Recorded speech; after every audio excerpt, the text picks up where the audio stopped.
سلام تخطاتلت نايز channel كما تكونوا تبوك تكونوا ناي وتر تمنيتان بحقنانيو كم زتري وزل لخوم ناي بحكي دس زبل كنتات يهزبي كلتيو جوبات من غيرتران تقراين زلو هزبي بحدا كم زوعلن بحدا كم استراقبن اتي زنبري مومنت دما ابز فيديو نريانير ناب دحريتون كريينا سلام كساب كندي تسفا كم زبونة هزبي اتي ابدوبات زلو هزبي كند منتاي بتي زنبرة بوليتيكا وكونتات زبدل كم زغونة نايتو كله أمون جزين كلتين هجرات إثيوبيان إيرترانز جبر كوينات ويون أمون جو السودان إيرترانز جبر تأجم كل جزء نتابدو بزول هزبي زلا على واقعي زغفلو مغنياتو لك أكمتي لسي أبكبا بسمرا زلو لسي أمبادور هوديو ولا I don't know أبكبا بزلو عادتات مالتيو نساتن بسمرا كيدن زقبرو زنبرا እዚ ከባቢ ዘሎ ህዝቢ ድማ ሓደ ግዜ ከምኡ ዓይነት ፀገም እዩ ዘለዎ ምናልባት ብወገን ሱዳን ክትሪኦ ከለካ ኣብ ግርማይካ ዘሎ ወይ እውን 13 ዘሎ ሰብ ካብ መስመራ ሽግሩ ክፈትሕ ካብ ከሰላ ከምፅእ ነገራት ዝቀለሉ ነገራት ክህሉ ይኽእል እዩ ከምኡ ድማ በዚ ከባቢ ሰንዓፈ ዘሎ ህዝቢ ድዩ ከባቢ ዓዱኻላ ዘሎ ህዝቢ ድዩ ከምኡ ዓይነት ምርጫታት እውን ክህልዎ ይኽእል እዩ ብሓፈሻ እንታይ ማለት እዩ ሰላም ኣዝዩ ኣድላይ ባእታ ምዃኑ ክንፈልጥ ኣለና እቲ ሰላም ድማ እዚ ፅምዶ እዚ ናይ ብሓቂ ተስፋ ክበካ ዝኽእል ንህዝቢ ንክራኸብ ዕድል ይህብ ክሰሎ ዘሎ እዩ ስለዚ እቲ ዝሓለፈ ኣብ 2018 ዝነበረ ንሕጅን ፍልልያቱ ኣበይ ንሪኦ ንኽእል ዝያዳ እቲ ሽዑ ዝነበረ መድረኽ ወገን ኤርትራ ደሰይም ክኸውን ከሎ ብወገን ኢትዮጵያ ግን እቲ ናይ ትግራይ ኤሊት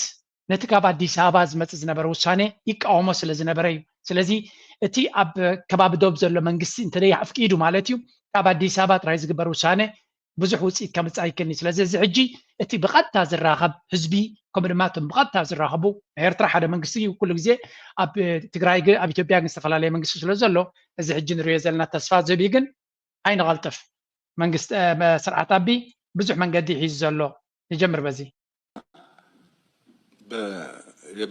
የባህር ኢሹ ብቻ አንስተን የምናየው አይደለም አጠቃላይ ነው መነሳት ያለበት ስለ ደህንነት ተነሳ በደህንነት ባነው ከምድሪዮ ዘለና ኣብ ኢትዮጵያ ሓደ ዓብይ ድራማ የለም ከም ዘሎ እቲ ድራማ ድማ ብዙሕ መልክዓት ሒዙ ከም ዘሎ ክንሪኢና ንሕና ናይ ሰላም ናይ ፅምዶ ናይ ህዝቢ ርክብ ዝነበረ ፀገም ንቁስል ንክእለይ ኣብ ዝፀዓረሉ ዘሎ ኣብ ኒየው ግን ካልእ ድራማ እዩ ዘለም ዘሎ ብድሕሪት መለስ ኢልና እስከዚ ለንቀነ ሕቶ ሓቲቶሞ ዝመለሶ ክንሪኢና ፕሊስ ላይክ ግበሩ ሰፖርት ግበሩ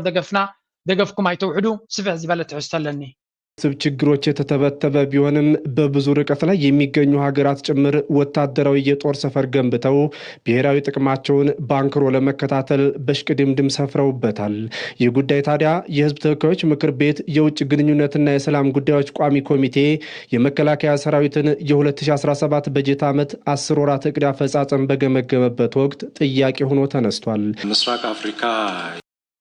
ኣብ ዝኾነ ይኹን ብዛዕባ ቁጠባ ይኹን ብዛዕባ ካልእ ክዝረበሉ ዝኽእል ኣጀንዳ እቲ ፀጥታዊ ኩነታት ቀዳማይ ኣጀንዳ ስለ ዝኾነ ኩሉ ግዜ ካብቲ ኩሉ ዘሎ ውሽጣዊ ፀገም ህደምኻ ስለ ዝኾነ ኣብቲ ውሽጢ ዘሎ ፀገምን እቲ ኣብ ንዑ ተጠቒምካ ዝእለም ዘሎ ድራማን ፈላሊና ክንሪኦ ክንክእል ኣለና ሕጂ ስምዕዎ እቲ ሕቶን መልስን ዝበሃል ዘሎ የደህንነት ስጋት የተደቀነባት ከተማ መሆኑ ይታወቃል። ለዚህም ማሳያ አንደኛ በጎረቤት ሀገር ጅቡቲ በርካታ ሀገራት የጦር ካምፕ መስርተው የሀገራቸውን ብሔራዊ ጥቅም ለማስከበር እየተንቀሳቀሱ ይገኛሉ። እንደዚሁም በአካባቢው በንግድ መርከቦች ላይ ከአሸባሪዎች ጥቃት እየደረሰባቸው ይገኛል። ከዚህም በተጨማሪ በሱዳን አካባቢ ግጭቶች አሉ። እንደዚሁ ሕጂ እንታይ እዩ ብዛዕባ እቲ ናይ ዞባ ዘሎ ሴኪሪቲ ምዝራብ ወይ እውን ናይቲ ዞባ ዘሎ ሲቹዌሽን ኩነታት ምዝራብ ዋላ ሓንቲ ፀገም የብሉን ዝኾነ ይኹን መንግስቲ ነቲ ከባቢ ናቱ ኣናላይዝ ክገብርን ምስቲ ከባቢኡ ዘሎ ኩነታት ዝመጣጠን ፖሊስን ስትራቴጂን ክህልዎ ንቡር እዩ nothing new and nothing wrong ኣብዚ ከምኡ ምባሎም ኣብ ኣይኮነን ፀገም ዘሎ እቲ ዘሎ ፀገም ድማ ንኤርትራ ይትንክፋ ንኢትዮጵያ ይትንክፋ ንጅቡቲ ይትንክፋ ንሱዳን ይትንክፋ ንየመን ይትንክፋ ንስዑድ ዓረብ ኤቭሪባዲ ነቲ ናቱ ጂኦፖለቲካል ኤሪያ ነቲ ናቱ ረብሓ ነቲ ከባቢኡ ዘሎ ሰራውንዲንግ ኤሪያ ንኩሉ ኣብትናቱ ናይ ሴኩሪቲ ሕቶ ኣናላይዝ ክገብሮ ክዘራረበሉ ንቡር እዩ ኣብኡ ፀገም የለን ጅቡቲ ኣብ ሃገራ እንታይ ትገብር ኤርትራ ኣብ ሃገራ እንታይ ትገብር ኣብ ልኡላዊ መሬታን ባሕራ እንታይ ትገብር ሱዳን ኣብ ልኡላዊ መሬታን ባሕራ እንታይ ትገብር ግን ኢትዮጵያ ዝምልከት ኣይኮነን ጀነራሊ ተርዲኹም ኣለኹም ብርግፅ ናይ ሴኩሪቲ ሕቶ ብዙሕ ነገራት ከተልዕል ትኽእል ኢኻ ግን ልኡላውያን ሃገራት ድማ ንዓዐን ዘዋፅአን ነገር ክገብራ ይኽእላ እየን ክሳብ እቲ ዝገብርኦ ዘለዋ ውሳነ ነታ ካልእ ሃገር ንልኡላውነታ ዝጥሕስ ዝኾነ ዘይኮነ ማለት እዩ እዚ ኤርትራ ትገብሮ ስጉምቲ ንልኡላውነት ናይ ኢትዮጵያ ዝጥሕስ ንግዛእታዊ ሓድነት ናይ ኢትዮጵያ ዝጥሕስ ተኮይኑ ክትዛረብ ትኽእል እያ ኪኑ ግን ነፍሲ ወከፍ ልኡላዊ ሃገር ምስደለዮ ብዝደለዮ መንገዲ ክኸይድ ይኽእል እዩ ፋይን እጅ ስምዕዎ እቲ ሕቶ ናበይ ከይድ ኤርትራ በቀጠናው ለመረበሽ እየተንቀሳቀሰች ነው ከዚህ አንፃር የሀገራችን የባህር ኃይል ከማቋቋምና ከቀጠናው ካሉ ሀገራት ጋር በትብብር ከመስራት አንፃር ምን እየተሰራ ነው የጦር ኃይሎች ጠቅላይ ኤታማዦር ሹም ከምድሪዮ ዘለና እቲ ዘረባ ዳርጋ ጎቦ ምግባር ዝብልዎ ዝነበሩ ገዲፎም ቀጥታ ዕላማኦም ናብ ኤርትራ ምዃና ነፂሮም እዮም ኤርትራ ነቲ ዞባ ንምርባሽ ብዙሕ ትንቀሳቐስ ኣላ ረበሻ ንዓታቶም ሰላም ኣብቲ ዞባ ረበሻ ኮይኑ ዝስምዖ ምክንያቱ ብኩናት ዝነብር መንግስቲ ሰላም ክመፅእ ከሎ ክሳራ ከጋጥሞ እዩ ምክንያቱ ኣነ ብዛዕባ እዚ ኩነታት ዝበልክዎም ክነግረኩም እየ ብሓፈሻ እንታይ ዝብል ዘሎ ኤርትራ ትገብሮ ዘላ ኣብቲ ከባቢ ሽግር ትፈጥር ከም ዘላ ንፀጥታ ናይቲ ሰላም ትዘርግ ከም ዘላ ቀፂሉ ድማ ሕቶ ናይ ኣብ ደገ ባሕሪ ኢትዮጵያ ንኻልኦት እውን ይዕድም ከም ዘሎ ዝገልፅ ሓበሬታ ኢና ንርኢ ዘለና እቲ ፊልድ ማርሻል ናቶም ክምልስ ከለውን ሰምዐ ዝክእል ምስራቅ አፍሪካ የባህር ኢሹ ብቻ አንስተን የምናየው አይደለም አጠቃላይ ነው መነሳት ያለበት ስለ ደህንነት ተነሳ በደህንነት ነው በየብስም በባህርም ቀጠናው የተረበሸ ነው ጥሩ ቀጠና አይደለም ሕጂ ቀርኒ አፍሪካ ብኩሉ ብመሬትን በባሕርን ዝተረበሸ የተፀጥታ ናይ ቀርኒ አፍሪካ ክንብል ከለና ብኩሉ መንገዲ ተረቢሹ ዘሎ መን እዩ እቲ ኣብ ምርባሽ ኢድ ዝገብር ዘሎ ኣታ ናይ እዚኣቶም ስገለ ዓይነት ሰባት እዮም መጀመርያ ብዛዕባ ቀርኒ አፍሪካ ክትዛረብ ተኮይንካ ኣብ ውሽጥኻ መጀመር ኤርትራ ብዛዕባ ዞባ ክትዛረብ ተኮይና ናይ ሰላምን ርግኣትን እየ ዝብል ዘለኹ መጀመርያ ኣብ ገዛያ ክጅምር ዘለዋ ኣብ ገዛኻ ሰላምን ርግኣትን ከይወሓስካ ኣብ ጎደቦ ሰላምን ርግኣትን ከተውሕስ ኣይትኽእልኒ ኢኻ ስለዚ መጀመርያ ጉዳይ ናይ ነፍስኻ ክትገብር ክትክእል ኣለካ ኣብዚኣ ግን ሓንቲ ሓደ ግዜ ሚኒስትሪ ሓበሬታ ኤርትራ እውን ጠቂሱ ነይሩ ፅምብላለእሲ መሬት ዘይከደነት ማዕኮራ ዘይከደነሲ መሬት ከደነት ኢሉ እንታይ ማለት እዩ መጀመርያ everything starts at home ገዛኻ ኢኻ ክትፅሪ ዘለካ ገዛኻ ኦርደር ስርዓትን ሕግን ሰላምን ርግኣትን ከተስፍን ክትክእል ኣለካ ገዛኻ ምስ ገበርካ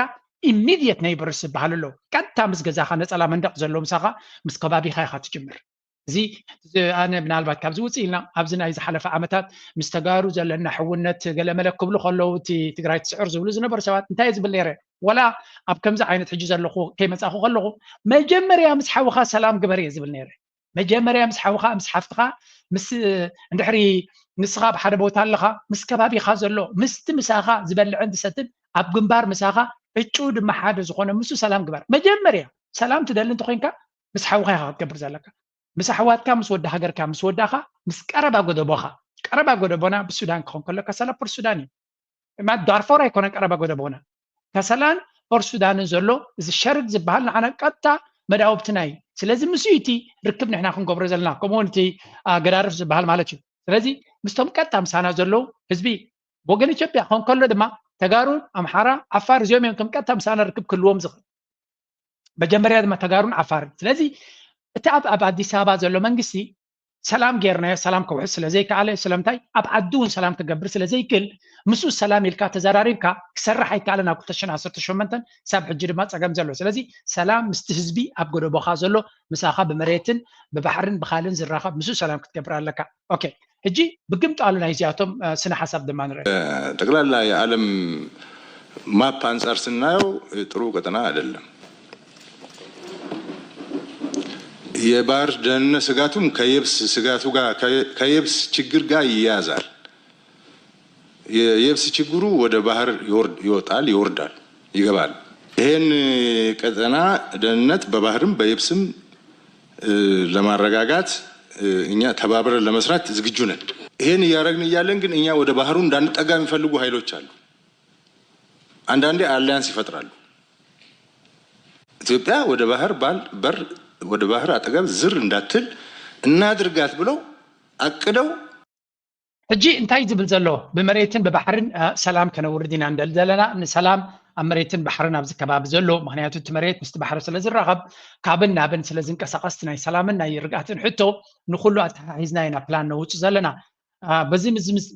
ምዚ ብዝተሓሓዝ መንገዲ ድማ ኢትዮጵያ ናብ ኣፍ ደገ ባሕሪ ንኸይትቐርብ ዝደልዩ ሓይልታት ኣለው ኢትዮጵያ ናብ ኣፍ ደገ ባሕሪ ምቕራባ ስግኣት ዝኾይኑ ዝስምዖም እሞ ነዚ ነገር እዚ ንምእላይ ዝተፈላለየ ሽርክነታትን ኣላያንስን ዝገብሩ ሓይልታት ኣለው ይብል ኣሎ ንመን እዩ ዝዛረብ ዘሎ ማለት ሕልፍ ኢልካ እንተ ተዛሪብ ካብ ግብፅን ካብ ኤርትራን ወፃኢ ካልእ ግምት ክህልዎ ዝኽእል ካልእ ዘረባ ወይ እውን ካልእ ከተንብህ ዝኽእል እዩ ክትብለይ ትኽእል ኢኻ እታ ርእሲ ናይ ጁላ ኣብ ግምት ኢኻ ማለት እዩ ሕጂ እንታይ ኢና ንብል ዘለና ብጎበጎበሲ ተለቢምለይ እንድዩ ንኤርትራ ወይ እንተቀሪቡ ንኤርትራ እንተረሒቁ ድማ ንግብፂ ነዘን ክልተይ ብለይም ክገብር ዝኽእል ሕጂ ኢትዮጵያ ናብ ኣፍ ደገ ባሕሪ ክትምለስ ብናይ መንገዲ ብናይ መለክዕያ ክትምለስ ኦኬ ኣብ ኬንያ ከይዶም ድዮም ኣፍ ደገ ባሕሪ ክረኽቡ ኣብ ጅቡቲ ከይዶም ድዮም ኣፍ ደገ ባሕሪ ክረኽቡ ኣብ ሶማልያ ከይዶም ድዮም ክረኽቡ ኣብ ኤርትራ ደፍነትሊ ክረኽቡ ከም ዘይኮኑ ፍሉጥ እዩ this is for sure and clear ኤርትራ ኣፍ ደገ ባሕራ ሕሊፋ ክትብ ዘይትኽእል ምዃና ዋላ እውን እቲ ናይ 2018 ዝነበረ ሰላም ንዕኡ ፕሬዚደንት ኢሳያስ እቲ ዝነበረ ተስፋን ትፅቢትን በኒኒ ኢልዎ እዩ ስለዚ ምስ ኢትዮጵያ ናብ ኣፍ ደገ ባሕሪ ናይ ኤርትራ ትምለሰሉ there's no any chance ኣብዚ ሕጂ በዚ ሕጂ ኣብ ዝኸዶ ዘሎ መንገዲ ናብ ኣፍ ደገ ባሕሪ ናይ ኤርትራ ዝምለስሉ መንገዲ ከምዘየለ ፍሉጥ እዩ ስለዚ በናይ መለክዕ ኢኻ ክትምለስ ድሕሪ 34 ዓመት ካብ ኣፍ ደገ ባሕሪ ከይድካ ብዝመስለካ ክትኸይድ ነርካ ካብ ሕልምኻ ተበራቢርካ ኣዚፍ ሪያሊቲ ቅድሚ ትማሊ ከም ዝጀመረ ኩነታት ዓለምናት ምንባራ ቅድሚ ዓመት ዝጀመረት ጌርካ ወሲድካ ድራማ በዓልካ ኣሊምካ ስለተዛረብካ ኣፍ ደገ ባሕሪ ትረክብ ማለት ኣይኮነን ንቐፅል ግን እዚ ኣጀንዳ እንድዩ እታ ዘረባ ኩሉ ግዜ ክትህሉ ኣለዋ ግንባር ፈጥረው የሚሰሩ ደግሞ አሉ እኛ ወደ ባህር በር ብንጠጋ ምን እንደምንጎዳቸው ጀስቲፊኬሽን ብዙ አይሰማም ጠንካራ ትሆናለች ነው ጠንካራ ብትሆንም እኮ ቀጠናውን ይዛ ትጠነክራለች የመከላከያ ሰራዊቱ በሀገር ውስጥ ሕጂ እንታይ ዝብል ዘሎ ንሕና ኣብ ኣፍ ደገ ባሕሪ እንተመፂናሲ እንታይ ፀገም ኢና ክንፈጥሮ ንኽእል ወይ እውን ብኸመይ ስግኣት ክንኮኖም ንኽእል ንሕና ሓይሊ ባሕሪ ወይ ገለ እንተሃኒዝናሲ እንታይ ዓይነት ስግኣት ክንፈጥረሎም ንኽእል ክርዳኣና ይክእል ንደይነቱ ዞባ ኢና ንጠቅም ይብል ኣሎ መጀመርያ ናብ ኣፍ ደገ ባሕሪ ክምለስ ክትብል ከለኻ በየን ኢኻ ክትምለስ ኣይደነ ትርእሱሲ ትኽክል ዝሰርሕ ተኮይኑ ትሕቶ ንሕና ናብ ኣፍ ደገ ባሕሪ ክምለስ እንደለና ትብል ኣለኻ እቲ ከባቢ ዘሎ ከባቢ ድማ ንስኻ ላንድ ሎክድ ምዃንካ ይፈልጥ ኣሎ realities you are landlocked ስለዚ ኣፍ ደገ ባሕሪ ዘይብልካ ምዃኑ እናፈለጠ ከሎ ናብ ኣፍ ደገ ባሕሪ ክምለስ ዝደሊ ኣለኹ እንድሕር ኢልካዮ ናይ ግድን እዩ ስግኣት ክስምዖ ናይ ግድን እዩ ሴኪሪቲ ኢሹ ክስምዖ ምክንያቱ በናይ መንገዲ ኢኻ ክትምለስ ኢሉ ክሓትት ክጅምር እዩ ሃገር ጎቢጥካ ዲኻ ከምቲ ቅድሚ ሕጂ 30 ዓመት ኣብ ኣፍ ደገ ባሕሪ ናይ ኤርትራ ዝነበርካ ወሪርካ ዲኻ ክትመፅእ በናይ መንገዲ ኢኻ ክትመፅእ ብሕጋዊ መንገዲ ክትፍለስ ከምዘይከኣል ይፍለጥ እዩ ሕጂ ሓንቲ ዝነበረቶም ተኽእሎ ናይ ጅቡቲ ኣብዚያ ስምዕዎ ለንከነ መራሒ ናይ ጅቡቲ ዝሃቦ መግለፂ ክንርኢ ኢና ዑመር ጌለ ዝመርሓ ዘሎ መንግስቲ ጅቡቲ ኣብዚ እዋን እዚ ኣብ ፅቡቅ ኩነታት ምስ ኢትዮጵያ ከምዘየለ ክስረብ ጅቡቲ ንነዊሕ እዋን ዲፒ ወርልድ ዝበሃል ናይ ኢማራት ምሶም ከም ዝነበረ ነቲ ወደብ ናይ ጅቡቲ ኦፕሬት ይገብሮ ከም ዝነበረ ዝዝከር እዩ ድሕሪኡ ንዖም ኣውፅኦም ብቻይና ተኪዮም ሃገሮም ኣፍ ደገ ባሕሪ ናቶም 95% ንግዲ ናይ ኢትዮጵያ ኢምፖርትን ኤክስፖርት ቡ ከም ዝካየድ ዘሎ እዩ ዝንገር ኣብዚ ሓለፈ ኣብይ ኣሕመድ ሜሞራንደም ኦፍ አንደርስታንዲንግ ምስ ሶማሊላንድ ካብ ዝገብር ብዝተበገሰ መንገዲ ሽግር ተፈጢሩሎም ነይሩ ለንቀነ ናይ ጅቡቲ መራሒ ዝሃቦ ኣገዳሲ ኢንተርቪው ዝተተርጎመ ከነርእየኩም ኢና ምስ ሓደ መጋዚን ዝገበሮ ኢንተርቪው እዩ ሕቶ your relations with your large neighbor Ethiopia were strained in 2024 following the comments made by Prime Minister Abiy Ahmed who claimed access to the sea for his country have these tensions eased ስለዚ እቲ ኣብይ ኣሕመድ MOU ምስ ሶማሊላንድ ብዝገበሮ ከምኡ ድማ ናይ ኣፍ ደገ ባሕሪ ዘበገሶ ዘረባታት ዝምድናኹም ኣብ 2024 ፅቡቅ ከም ዘይነበረ ዝፍለጥ እዩ ኣብዚ እዋን እዚ ተመሓየሸ ነገር ኣሎ ወይ እውን እቲ ዝነበረ ወጥሪ ሃዲኡ ድዩ ትብለላ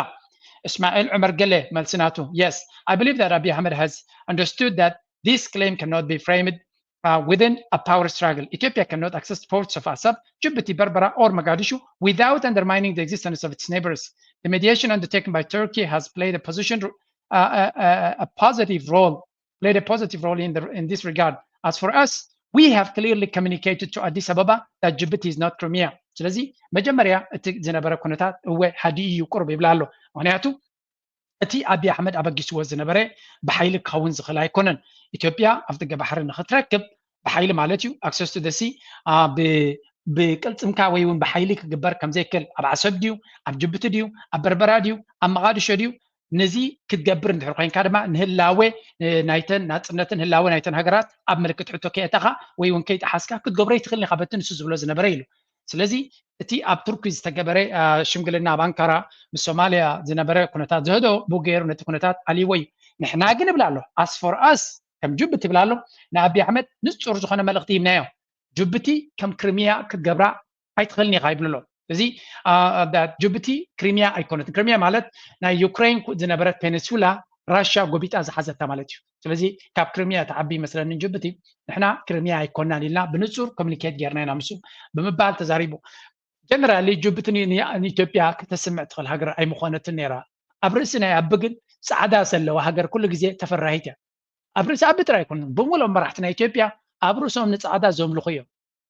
ናይ ፀለምቲ ኩርዓት ገለ ሓሰውቲ እዮም ክነግረኩም ፃዕዳ ኣብ ርእሶም ዓብ ቦታ እዩ ዘለዎ እቲ ፖለቲካል ኤሊት ናቶም እየ ዝብለኩም ዘሎ እምበር ጅቡቲ ርብዕ ናይ ኤርትራ ሓይሊ የብላ ናይ ርብዕ ናይ ኤርትራ ትዕትዩ ይኹም እንተኾነ ኤርትራ ናይ ምዕራባውያን ዓለም ፀቅዒ የብላን ካብ ዝብል ተበግሶ እዩ እቲ ዕንደራ ናቶም ዝግበር ዘሎ ናይ ሆፕ ሳምደይ ኤርትራ ነዚ ኩነታት እዚ ካልእ ኣብ ልዕሊ እቲ ዘለዋ ወታደራውን ህዝባውን ኣሰላልፋ ሓያል ዝኾነ ኣላየንስስ መስሪታ ነዚ ሕቶ ካብዚ ሃገር እዚኣ ዝመፅእ ኣነሲ ኤርትራ ዋጋ ዘይትኸፍለሉ መንገዲ ገይሩ ክዕፀወሉ ዝኽእል መንገዲ ክንፈጥር ክንክእል ኣለና እዚ ግን መጀመርያ ኤርትራ ሓያል ምስ ኮነ ጥራይ ካልእ ኩሉ ሓይሊ ንስኻ ካይ ሓያልካ እንተይቲኻዮ ክበልዓካ እዩ ኣብ ኤርትራ ዝመፅእ ሓይሊ ኩሉ እቲ መንግስቲ ኩነታቱ እዩ ዝገብሮ ዘሎ ኮይኑ ይስማዓኒ ግን ምስቲ ሓይሉ ካልኦት ሓይልታት ምሳና ብሽርክነት ክሰርሑ ዝኽእሉ እንተድመፁ እውን ፅቡቅ ምኾነ ነይሩ ምክንያቱ ፀፀጊቦም ኣድጊ ፀፀጊቦ ክነትሓካ ከተፍቅደሉ የብልካ ኣድጊ ማለት ነቲ ኣብ 4 ኪሎ ዘሎ መንግስቲ ብኣድጊ ዝገልፅኣኒ ትማሊ ነዚ ሰብ ሓጊዝዎ ሂወቱ ዘጥሓንዎ ኣብ ልዕልና ተመሊሱ ኣሎ ንመለስ ኣብቲ ኢንተርቪው ካልኣይ ካልይቲ ሕቶ ማለት እዩ you proposed a joint management of your ports in Tajura to Ethiopia. What was their response? ካልይቲ ድማ ንስኻትኩም ነቲ ሕቶ ናቶም ሰሚዕኩም ሓንቲ ወደብ ባዕሎም ከም ማሕድርዋ ወይ እውን ምሳኻትኩም ኮይኖም ባዕለ ማዕረግ ከም ማሕድርዋ ዝኽእሉ ወደብ ሂብኩሞም ነይርኩም ታጁራ ትበሃል እቲ መልሲ ናቶም ከመይ ኮይኑ ረኺብኩሞም እዚኣ ኣገዳሲት መልሲ ያረይዋ ኣብዚ ከመይ ረኺብኩም እቲ መልሲ ናቶም Ismail Omar Gele መልስናቱ the Ethiopians sent us a delegation with a proposal that we could not accept to establish a corridor with extraterritoriality between the Ethiopian border and Tajura and to set up a naval base for their navy. This was not what we had agreed upon. Therefore, this matter is now closed. ስለዚ yes ትሕቶ ዝሃብናዮም ንሰ ኢትዮጵያ እንታይ ኢሎም መፅኡ ሓደ ዴሌጌሽን ሓደ ልኡኽ ሰዲዶምልና እቲ ልኡኽ ዝሰደድዎ ግን እቲ ሓሳብ ንሶም ዘቕርቦ እቲ ንሕና ንሓስቦ ዝነበርና ጥቃጥቃ ስለ ዘይኮነ እዚ ምዕራፍ እዚ ኣብቅዒ እዩ እዚ ሕቶ እዚ ገዲፍናዮ ኢና ወይ እውን ክንበኩም ኢና ዝበልና ገዲፍናዮ ኢና ምክንያቱ ስለምንታይ ይብላ ኣሎ ንሳቶም ዝደልዩ ዘለው ሓደ ምስ መሬቶም ዘተሓዝ ክኾን ከሎ ካልኣይ ድማ ኮሪዶር ከፍቱ ማለት ልክዕ ነቲ ቦታ ከም ሃገሮም ክርእይዎ እዚ ናቡታት ገፁ ክኸይድ ዝኽእል ኤክስትራ ቴሪቶሪያሊቲ ማለት ኣዚፍ ንስኻ ኢትዮጵያ ካብ ኢትዮጵያ ወፃኢ ኣብ ጅቡቲ ኮይኑ ግን ከም ኢትዮጵያ ዝኾነ ሃገር ንኣብነት ኣላስካ ዝበሃል ኣብ ውሽጢ ብኪኖ ካናዳ ወይ እውን ገለ ኣብ ካልእ ሃገር ኣብ ካልኦት ሃገራት ኣብዚ ከለካ ኣብ ካልእ ቦታ ከይድካ ድማ ቦታ ክህልወካ ክእል ከምኡ ዓይነት ሓቲቶም ነይሮም ልዕሊ ኩሉ ግን ናቶም ባዕሎም ዘመሓድርዎ ወይ ናቶም ናቫል ቤዝ ወታደራዊ መደበር እውን ክገብሩ ስለ ዝሓተቱና ነዚ ሕቶ እዚ ከዓ ንሕና ክንቅበሎ ስለዘይከኣልና እዚ ሕቶ እዚ እዚ ቶፒክ እዚ ዛርስ እዚ ተዓፅዩ ኣብ ዝዋን እዚ ብዛዕባ ኣይን ዛረብና ይብላ ኣሎ ሓደ ስለዚ ኣብ ደገ ባሕሪ ናይ ኣቢ بجوبتي اتمعراف كم تعطوين عن رزلنا قصر غلطة تعالى قتيلو what are your thoughts on the policy pursued by the United UAE in East Africa from Sudan to Somalia as is known the Emirates are hostile towards you due to the unresolved dispute regarding the management of the port of Djibouti تعالى دما policy نا إمارات أبكرنا أفريقيا كميتريو الله خايلهم ስለዚ እቲ ሶም ዝኽተልዎ ፖሊሲ ከመይ ትሪዮ ኣብ ምብራቕ ኣፍሪካ ኣብ ሱዳን ክኸውን ይኽእል ኣብ ሶማልያ ኢሎሞ ተወሳኺ ኢማራት ምሳኻ ፅቡቕ ምስ ጅቡቲ ፅቡቕ ዝምድና የብሎምን ጥራይ ዘይኮነስ ኣንጻርካ እዮም ዝኸዱ ምክንያቱ ዘይተወደየ ፀገም ስለ ዘለኩም ምስ በለቶ መልስናቱ yes because we refuse the dictates of DP World and have no intention of yielding to them ንሕና ይርዳእና እቲ ፀገም ናቶም ፈሊጥና ያለና ምሳና ፀገም ዘለዎም ድማ በቲ DP World ዝበሃል ካምፓኒ ገይሮም ከም ኣብ ናቶም ምልኪ ከቐምጡና ስለ ዝፈተኑ ንሕና ድማ ስለ ዝነፀግናዮ ምሳና ፀገም ኣለዎም I believe, and I am far from being alone in this view, that their overall policy is profoundly destabilizing for the entire region. ናተይ መረዳእታ በዚ ናይ ኢማራት ትኽተሎ ዘላ ፖሊሲ ኣብዚ መረዳእታ እዚ ድማ ንበይነይ እውን ኣይኮንኩም ብዙሓት ከማይ ኣለው እዚ ኢማራት ትኽተሎ ዘላ ነዚ ዞባ እዚ እቲ ዝለዓለ ሓደጋ ሽግርን ዝፈጥር ዘሎ ፖሊሲ ምዃኑ ክሕብር ይደሊ ብምባል ገሊፁ ኣሎ ዕመር ገለ ዝሃቦ መግለፂ ድማ ኣገዳሲ ኮይኑ ኣዛረባ ኣርእስቲ ኮይኑ ኣሎ ነቲ ዘሎ ኩነታት ምክንያቱ ልክዕ ንሱ ነዚኣ ክዛረብ ከሎ ብዛዕባ ቀርኒ ኣፍሪካ ለንቀነ ዘጋጠመ ድማ ስምዑ እዚኣ ተሓሒዝና ክልቲኡ ክንሪኦ ኢና And shifting focus to Sudan now, where the army has accused one of Sudan's neighbors of direct involvement in the ongoing civil war. Tensions between Sudan and Libya have ratcheted up after Sudan's army accused forces under Eastern Libyan commander Khalifa Haftar of attacking border posts. This is the first كم نريد لنا حدا زحزم في التعامل ما نرى لنا كم زي أبز كارتا تري وزلهم تي إمارات زبال بمنقد حماتي بمعراب كم دما بدبوبنا السودان زفتنا زنبرة إثيوبيا هذا قفرقي بديو بقال خالد عاد جيروز جبروز زنبرة مثلا سلزا أبيو إمارات يزبلكم زلهم أنت جيرو له بمنقد ليبيا جيرو بتكفرز بهالوجن حدش جنبار نفس السودان قصو جميرو خمسة الله يزن جرزلهم لذي إذا هجرزي أتزحزن كفالة بزعج سمعوها. This is مالتي allegations وتكسي كم دليتكم كتنبوت غلقن ساكن ده حدا جنيا نجار كم زغل. This is the first time that Libya has been accused of direct involvement in the Sudan war. Sudan's army claims the Libyan commander's forces launched a cross-border attack with its rival paramilitary rapid support forces, or the RSF. The Sudanese army says that the attack took place in a remote area where the borders of Sudan, Libya, and Egypt meet. It called the attack a blatant كم نريد لنا زي حيلي حجي من السودان بتناي حميت وجنات رايدي كنا متكعتي كال كابستفل عليه حجرات زمتي قبل ليبيا دما حدا منجس كلتا منجس يزلو ليبيا كاب تفرسنا بكلتا تمغيلا اتحاد تري ودا لهم تكا حميت يزلو هذا جنراليو نسو اب امارات كوينو نت بنغازي زبهال زعبي كفانا ليبيا زقو عصري سلازي امارات ليبيا نحوارو كم زي تعرق يرو مالو اكزاكتلي كم تان ليبيا غيرو مازلو اكزاكتلي كم دمان السودان يمزلي زلو سبحانه اثيوبيا دما سايت صبيم زلا الصوماليا كما غيرو مالو ابزري وجي كلتا نغر كريكم زيا چارت زيا ببصحي اب سوشال ميديا تزورالا እዚ ድማ እንታይ ዝግበር ዘሎ እቲ ኩነታት ኢማራት ዝኽተሎ ዘሎ ፖሊሲ ናብ ሱዳን ዝኸይድ ቤንቤን ይመፅእ ኣሎ ሓደ ንሶማልያ ካብ ሶማሊላንድ ጀሚርካ ፑንትላንድ ዝበሃል ጁባላንድ ዝበሃል ዳርጋ ሰለስተ ስቴትስ ነቲ ብምሉእ ናብ ጋልፍ ኦፍ ኤደን ነቲ ናይ ኤደን ወሽመጥ ዲወላ ዝበሃል ንዑ ብምሉእ ኣብኡ ዘሎ ክፋል ናይ ሶማልያ ተቆፃፂሮሞ ስለ ዘሎ ብፍላይ ድማ ኣብቲ ቦሳሶ ዝበሃል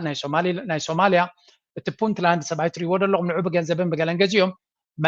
መናሃርያ ናይ ወታደራዊ ሓይሊ ናቶም ወይ እውን ካብኡ ዝብገስቲ ናብ ሱዳን ዝኸይድ ሕጂ እሱ እኹል ስለ ዘይኮነ ብንኤው ድማ ጫት ዝበሃል መራሒ ናይቲ ጫት ሒዞም ብኡ ገይሮም ይኣትዉ ነይሮም ክልቲኡ እዚ መንገዲ እዚ ኢትዮጵያ ድማ እቲ ኤር ስፔስ ናታ ከምኡ እንታ ኣዲስ ኣበባ መበገሲ ከም ምዃኑ መጠን ንኸይክሰሱ ኢሎም እዮም ነቲ ሶማልያ ተጠቂሞም ዘለዎም ስለዚ ነዚ ኩሉ ጌርካ ሕጂ ድማ በቲ ናይ ሊብያ ዘሎ ሓይሊ ጌርካ ድማ ናብዚ ገፅካ ዝግበር ዘሎ መጥቃዕቲ ኢና ንርኢ ዘለና እዚ ሓበሬታ እዚ ኦልሬዲ ንቀርኒ ኣፍሪካ ዝግበር ዘሎ ኩነታት እቲ ኢማራት ዝበሃል ዝኽተሎ ዘሎ ፖሊሲ ክንምንታይ ሓደገኛ ምዃኑን እዚ እናገበረ ከሎኻ ዝኾነ እገዳ ወይ ገለ ክወርዶ ኣይትፀበዩ ምክትል ሚኒስትሪ ጉዳያት ወፃኢ ናቶም ኣብዘን ክልተ ዝሓለፋ 3 መዓልታት ምስ ሚኒስትሪ ጉዳያት ወፃኢ ናይ ኣሜሪካ ማርኮ ሩቢዮ ተራኺቡ ከም ዝነበረን ማርኮ ሩቢዮ ባዕሉ ኣቤክስ ድማ ብጣዕሚ ፅቡቕ ዝኾነ ዲስካሽንስ ኣካይደ ኣለኹ ምስ ናይ ሚኒስትሪ ጉዳያት ወፃኢ ናይ ኢማራት ተራኺብና ኣለና ብምባል ባዕሉ ፖስት ገይርዎ ነይሩ ስለዚ ኣሜሪካ ኣንፃር እዚ ናይ ኢማራት ኣካይዳ ዝኾነ ይኹን ፖሊሲ ክትገብር እያ ዝብል ገምጋም የብለይን ኩሉ ንሪኦ ዘለና ኣሜሪካ እናፈለጠት ከም ዘይፈለጠት እያ ተፅቅጥ ዘላ ጉዳይ ናይ ሱዳን ድማ ንምንታይ ሓደገኛ ከም ዝኾነን እቲ እንኮ ተስፋ ናይ ሱዳን ኣብዚ ሕጂ ማለት እዩ ንመለስ እሞ أتحيزك نقرأكم سلزغونكو أبزن تايلم الله UAE finalist mercenaries into Sudan via warlords in Somalia, Libya and Chad. Mercenaries ማለት ድማ በገንዘብ ዝግዙ ሰራዊት ማለት እዩ ስለዚህ በኩሉ መንገዲ በገንዘብ ከፊልካ በዚኦም ገሊዩ ሰው ካብ ሶማሊያ ኸይዱ ብጫት ገሪያቱ ገሊዩ በሊቢያ ገሪያቱ በኩሉ መንገዲ ማለት እዩ ምስቲ ሱዳን ዘሎ ሰራዊት ንምቅፅፃት ስለዚህ ኣብ ሊቢያ ዘሎ Haftar ዝበሃል ጀነራል from Libya ከምኡ ድማ መሐመድ ደቢ from Chad መሐመድ Debbie ዝብሎ ዘሎ ትናጫት ማለት እዩ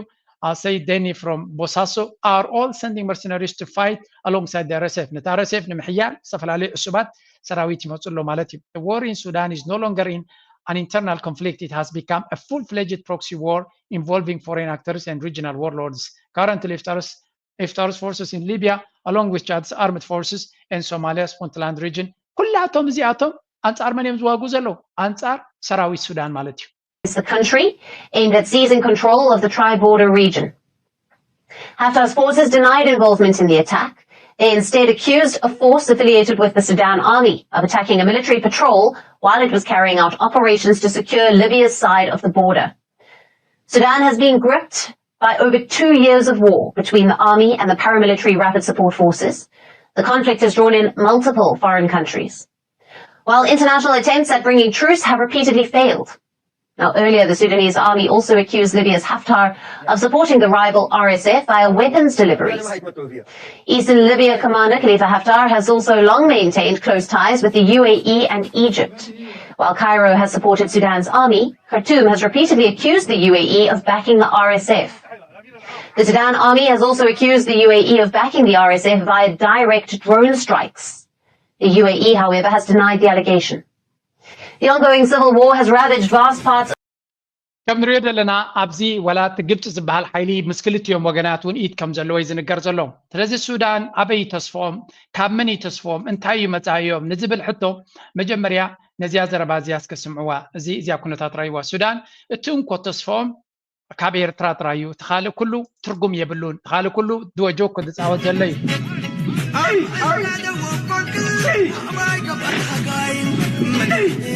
እዚ ትሪእዎ ዘለኹም ሰራዊት ናይ ሱዳን ኣብ ኤርትራ ዝዕለም ዘሎ ምዃኑ እዩ ዝንገር ዘሎ እዚ ናይቲ ሃረንድዋ ከምኡ ድማ እቲ ክልተ ሰለስተ ዓይነት ዓሌታት ናይ ምብራቕ ሱዳን ኣብ ኤርትራ ዝዕለሙ ዘለዉ ፖለቲካውን ወታደራዊ መራሕትናቶም ድማ ኣብዚ ቀረባ ምስ ኤርትራ ምስ ፕሬዚደንት ሃገር ኤርትራ ከም ዝተራኸቡ ኣብ ናይ ነቕፋ ፕረስ ፖስት እውን ርየ ነይረ ስለዚ ንሪኦ ዘለና ኤርትራ ንሱዳን ትክክለኛ ሓገዝ ያትባ ዘላ ገንዘብን ኣፅዋርን ብላብላ እንደይኮነ ህዝቢ ሱዳን ንህላዊው ክቃለ ስለ ዘለዎ ትክክለኛ ወታደራዊ ስልጠና የድልዮ ስቂልካ እዚ ናይ ሓረካት ናይ ኣፍ ብላብላ ዘይኮነ ትክክለኛ ወታደራዊ ስልጠና ኣብ ኤርትራ ይወሃቡ ኣብ ኣፃምዕ ስልጠና ወሲዶም ዝኣክል ወታደራዊ ስልጠና ሒዞም ተኸይዶም ኣብ ባይታ ዝገበርዎ ለውጢ ኢና ሕጂ እውን ተወሳኺ ነቲ ዘሎ ናይ ምብራቕ ሱዳን ዝተፈላለየ ጉጅለታት ዝነበረ ድማ ኣብ ሓደ ግንባር ከም ዝመፅእን ትክክለኛ ኣቃውማ ሒዙ ነቲ ዝመፆ ዘሎ ሓይሊ ፀላኢ ንምውዳቕ ብዝሓየለ መንገዲ ክቃለስ ከም ዘለዎ እያ ትገብር ዘላ ኤርትራ እቲ እንኮ ኤርትራ ክትገብሮ ትኽእል መቐይሮ ከምፅእ ዝኽእል ሓይሊ ድማ እዚ እዩ ኤርትራ ነዚ ትገብር ዘላ ድማ ንፁር ክኾነና ክኽእል ኣሎ እቲ ኢማራት ዝኽተሎ ዘሎ ፖሊሲ እዚ ብዚ ንሪኦ ዘለና it's going to be exactly the same ናብ ኤርትራ ክመፅእ ዝኽእል ሓይሊ ድማ ስለዚ ነዚ ዝመፀካ ዘሎ ሓይሊ ርኢኻ ኣስተውዒልካ ፈሊጥካ ምሱ ዝመጣጠን ስጉምቲ ምውሳድ ልቦና ጥራይ ክኸውን ዝኽእል ነዚ ስቂልካ ርኢኻ ፅባሕ ንጎ ብኩሉ ዶባት ኣብ ኣፍንጫኻ ምስ ለገበ እትገብሮ ህቀናታት ለውጢ ከምፃልካ ይክእልን እዩ ስለዚ ኣብዚ እዋን እዚ ኤርትራ ነቲ ኩነታት ፕሮኣክቲቭሊ ይበሃል ኮለጌና ከይመፁ ከሎ እቲ ህዝቢ ሱዳን ኦልሬዲ ነዚ ኩነታት እዚ ካብ ዘንብቦ ነዊሕ ገይሩ ምክንያቱ እታ ብልባን ትክክለኛ ሓገዝን እትገብረሎም ዘላ ሃገር ኤርትራ ምዃና ድሮ ፈሊጦም እዮም እቲ ኤርትራ ትገብረሎም ዘላ ሓገዝ ይርይዎ እዮም ይርድኦም እዩ ሱቕ ኢሎም ኣይኮኑን ዝርይዎ ዘለው ግን ኤርትራ ከምቲ ዝድለ ኣብቲ ማሕበረሰብ ዓለም ብዛዕባ ኤርትራ ፅቡቕ ምዝራብ ከም ገበን ስለ ዝቁፀር ወይ እውን ከም ሓደ ጥፍኣት ስለ ዝቁፀር ብዛዕባ ኤርትራ ክዛረቡ ይክእሉን እዮም በት ጀነራሊ ካብ ህዝቢ ሱዳን ዝወፅእ ቪድዮታት እንተሪኢኻ ብዙሕ ከምዚ ንመንግስቲ ኤርትራ ዝንእድ ነቲ ኤርትራ ትገብሮ ዘላ ኩነታት ዘተባብዕ ካብ ሰራዊቶም ይኹን ካብ ህዝቦም ኩሉ ግዜ ንኤርትራ ዝንእድን ዝድግፍን ሞራል ኤርትራ ትሕግዘና ኣላ ዝብል መልእኽትታት ብዙሕ ግዜ የድርያነ كل جزء خمسة عليكم سلسلة السودانيين ويا إريتريين لما بقول لك سياسة بالشنب ده أنا عافي منه. قال عبد الفتاح البرهان لما مشى زيارة لإريتريا عملوا معاه لقاء، قال لهم يا إخواننا أنا لما أمشي إريتريا بحس نفسي في بلدي، والسياسة بالشنب ده بيستقبلني استقبال بتاع أخوان، والسودانيين قاعدين يمشوا في شوارع إريتريا على أساس إنهم إريتريين، والإريتريين في أي وقت وأي زمان هم أخوان السودانيين. فلذلك أنا دائما بعفشا أبزي حدا نجار كردانا زلو السودان ني حزب إرترا من البات لومي حجز لأنه قبر لهم زلنا كم بزح غيرنا نقبرو زلنا غيرنا هم قطرن خلينا منقص السودان كم دليت ترجمات خليقة ولا منقص السودان والمستقل سجماته نيرترا أبزح مدرخات حجزاي ترجمنا له حزب السودان قلنا حزب إرترا استسكمين إحنا كل تعامل 3 ساعات تسكمنا برا كنا بلاين خلينا زير قصنيا خلينا حنزاركم كلالنا موائل أو استقامت أسبل لنا نحن ترجمنا له أبو توليدو زعبي زعرقة حزب لنا بإرترا سلازي باي ذا واي اب كسلا نتي كنياتنا نصنتنا إرتراون بفول كم تنبلوو زري تحسوتات رينيره اب إرتراويان ولا حزبي اب شرق زلو دارغا بفول تي بي اب مبراق زلو بزح إرتراو ما بقول زلو حزب سلازلنا ابو ولا كم سوداناو خوينو جد ما بقولنا إرترا زلو حزب سلازلنا نمعلتنا نزم الكات كم تري ور لهم بانديرانا إرترا هيزوم نابن خدو اب سوشيال ميديا كزور زرا خويا تنك اب صحف نيرو انتاي زبل زلو ود ساهوز بلا بيكسبوكس جبرايو. In this video, we see Eritreans in Kassala, East Sudan, are proudly celebrating with the Eritrean flag, a powerful symbol of identity and unity. Eastern Sudan remains incredibly close to the Eritrean heart, geographically, culturally, and historically. Look at Kamti, Abkabasatat Nrio Zelana, Waywin Rio, Zvitigrain, Afti Dobatna Uzelo, Zvertra, Mikrab Zello, Abtima Sudan Zello, Dob, Zellodma, look at Kabu. لك كمو عين زمدنا يزلوا سلازم فلا لي خاطر يتخلنيها that's why تي اب كسلا كبابي وشريفه انتنير كنت فلتو يغم بوغير كالا كسب دوب سودان زلو دوب إثيوبيا زلو بوغير كا كسب بور سودان زلو بدبوبن بمعرابن زلو اتزبي تمساسالي هيمانوت حديو ባህሉ ሓደዩ ኣነባብሮ ሓደዩ ዳርጋ ብኩሉ መንገዲ ማለት እዩ ሰፊዕ ዶብ ድማ ይዘሉና ስለዚ ነዚ ኩሉ ኣብ ግምት ኢቲኻ ክንሪዮ ከለና እቲ ኤርትራ ብዙሕ ፖቴንሻል ናይ ሰላም ኣብቲ ከባቢ ትገብሮ ዘላ ብዙሕ ፅቡቅ ነገር ይግበር ከም ዘሎን ንሱዳን ድማ እታ እንኮ ነዚ ሕጂ ዘላቶ ኩነታት ናይ ሱዳን ርያ ከተትሕና ትኽእል ወይ እውን እቲ ኣድላይ ሓገዝ እትገብረላ ዘላን ሃገረ ሱዳን ኤርትራ ካልእ ኩሉ ሓንቲ ስጉምቲ ንቅድሚት ክልተ ስጉምቲ ንድሕሪት ናመለሱ እዮም ዝሕግዝዎም ዘለው ብከምዚ ንክንደይ ክቅፅል ይኽእል ብከምዚ ክሳብ ክንደይ ክንበር ይኽእል I don't know but generally this is a fact on the ground the Sudan pray for Sudan ባህል ንሱዳን ጸሎት ምግባር የደሊ ምክንያቱ እዚ ሕጂ ኣጋጢሞም ዘሎ ድማ ተወሳኺ ሽግር እዩ As we stand here today, closer to the brink of nuclear annihilation than ever before, political elite and warmongers are carelessly fomenting fear and tensions between nuclear powers. Perhaps it's because they are confident that they will have access to nuclear shelters for themselves and for their families that regular people won't have access to.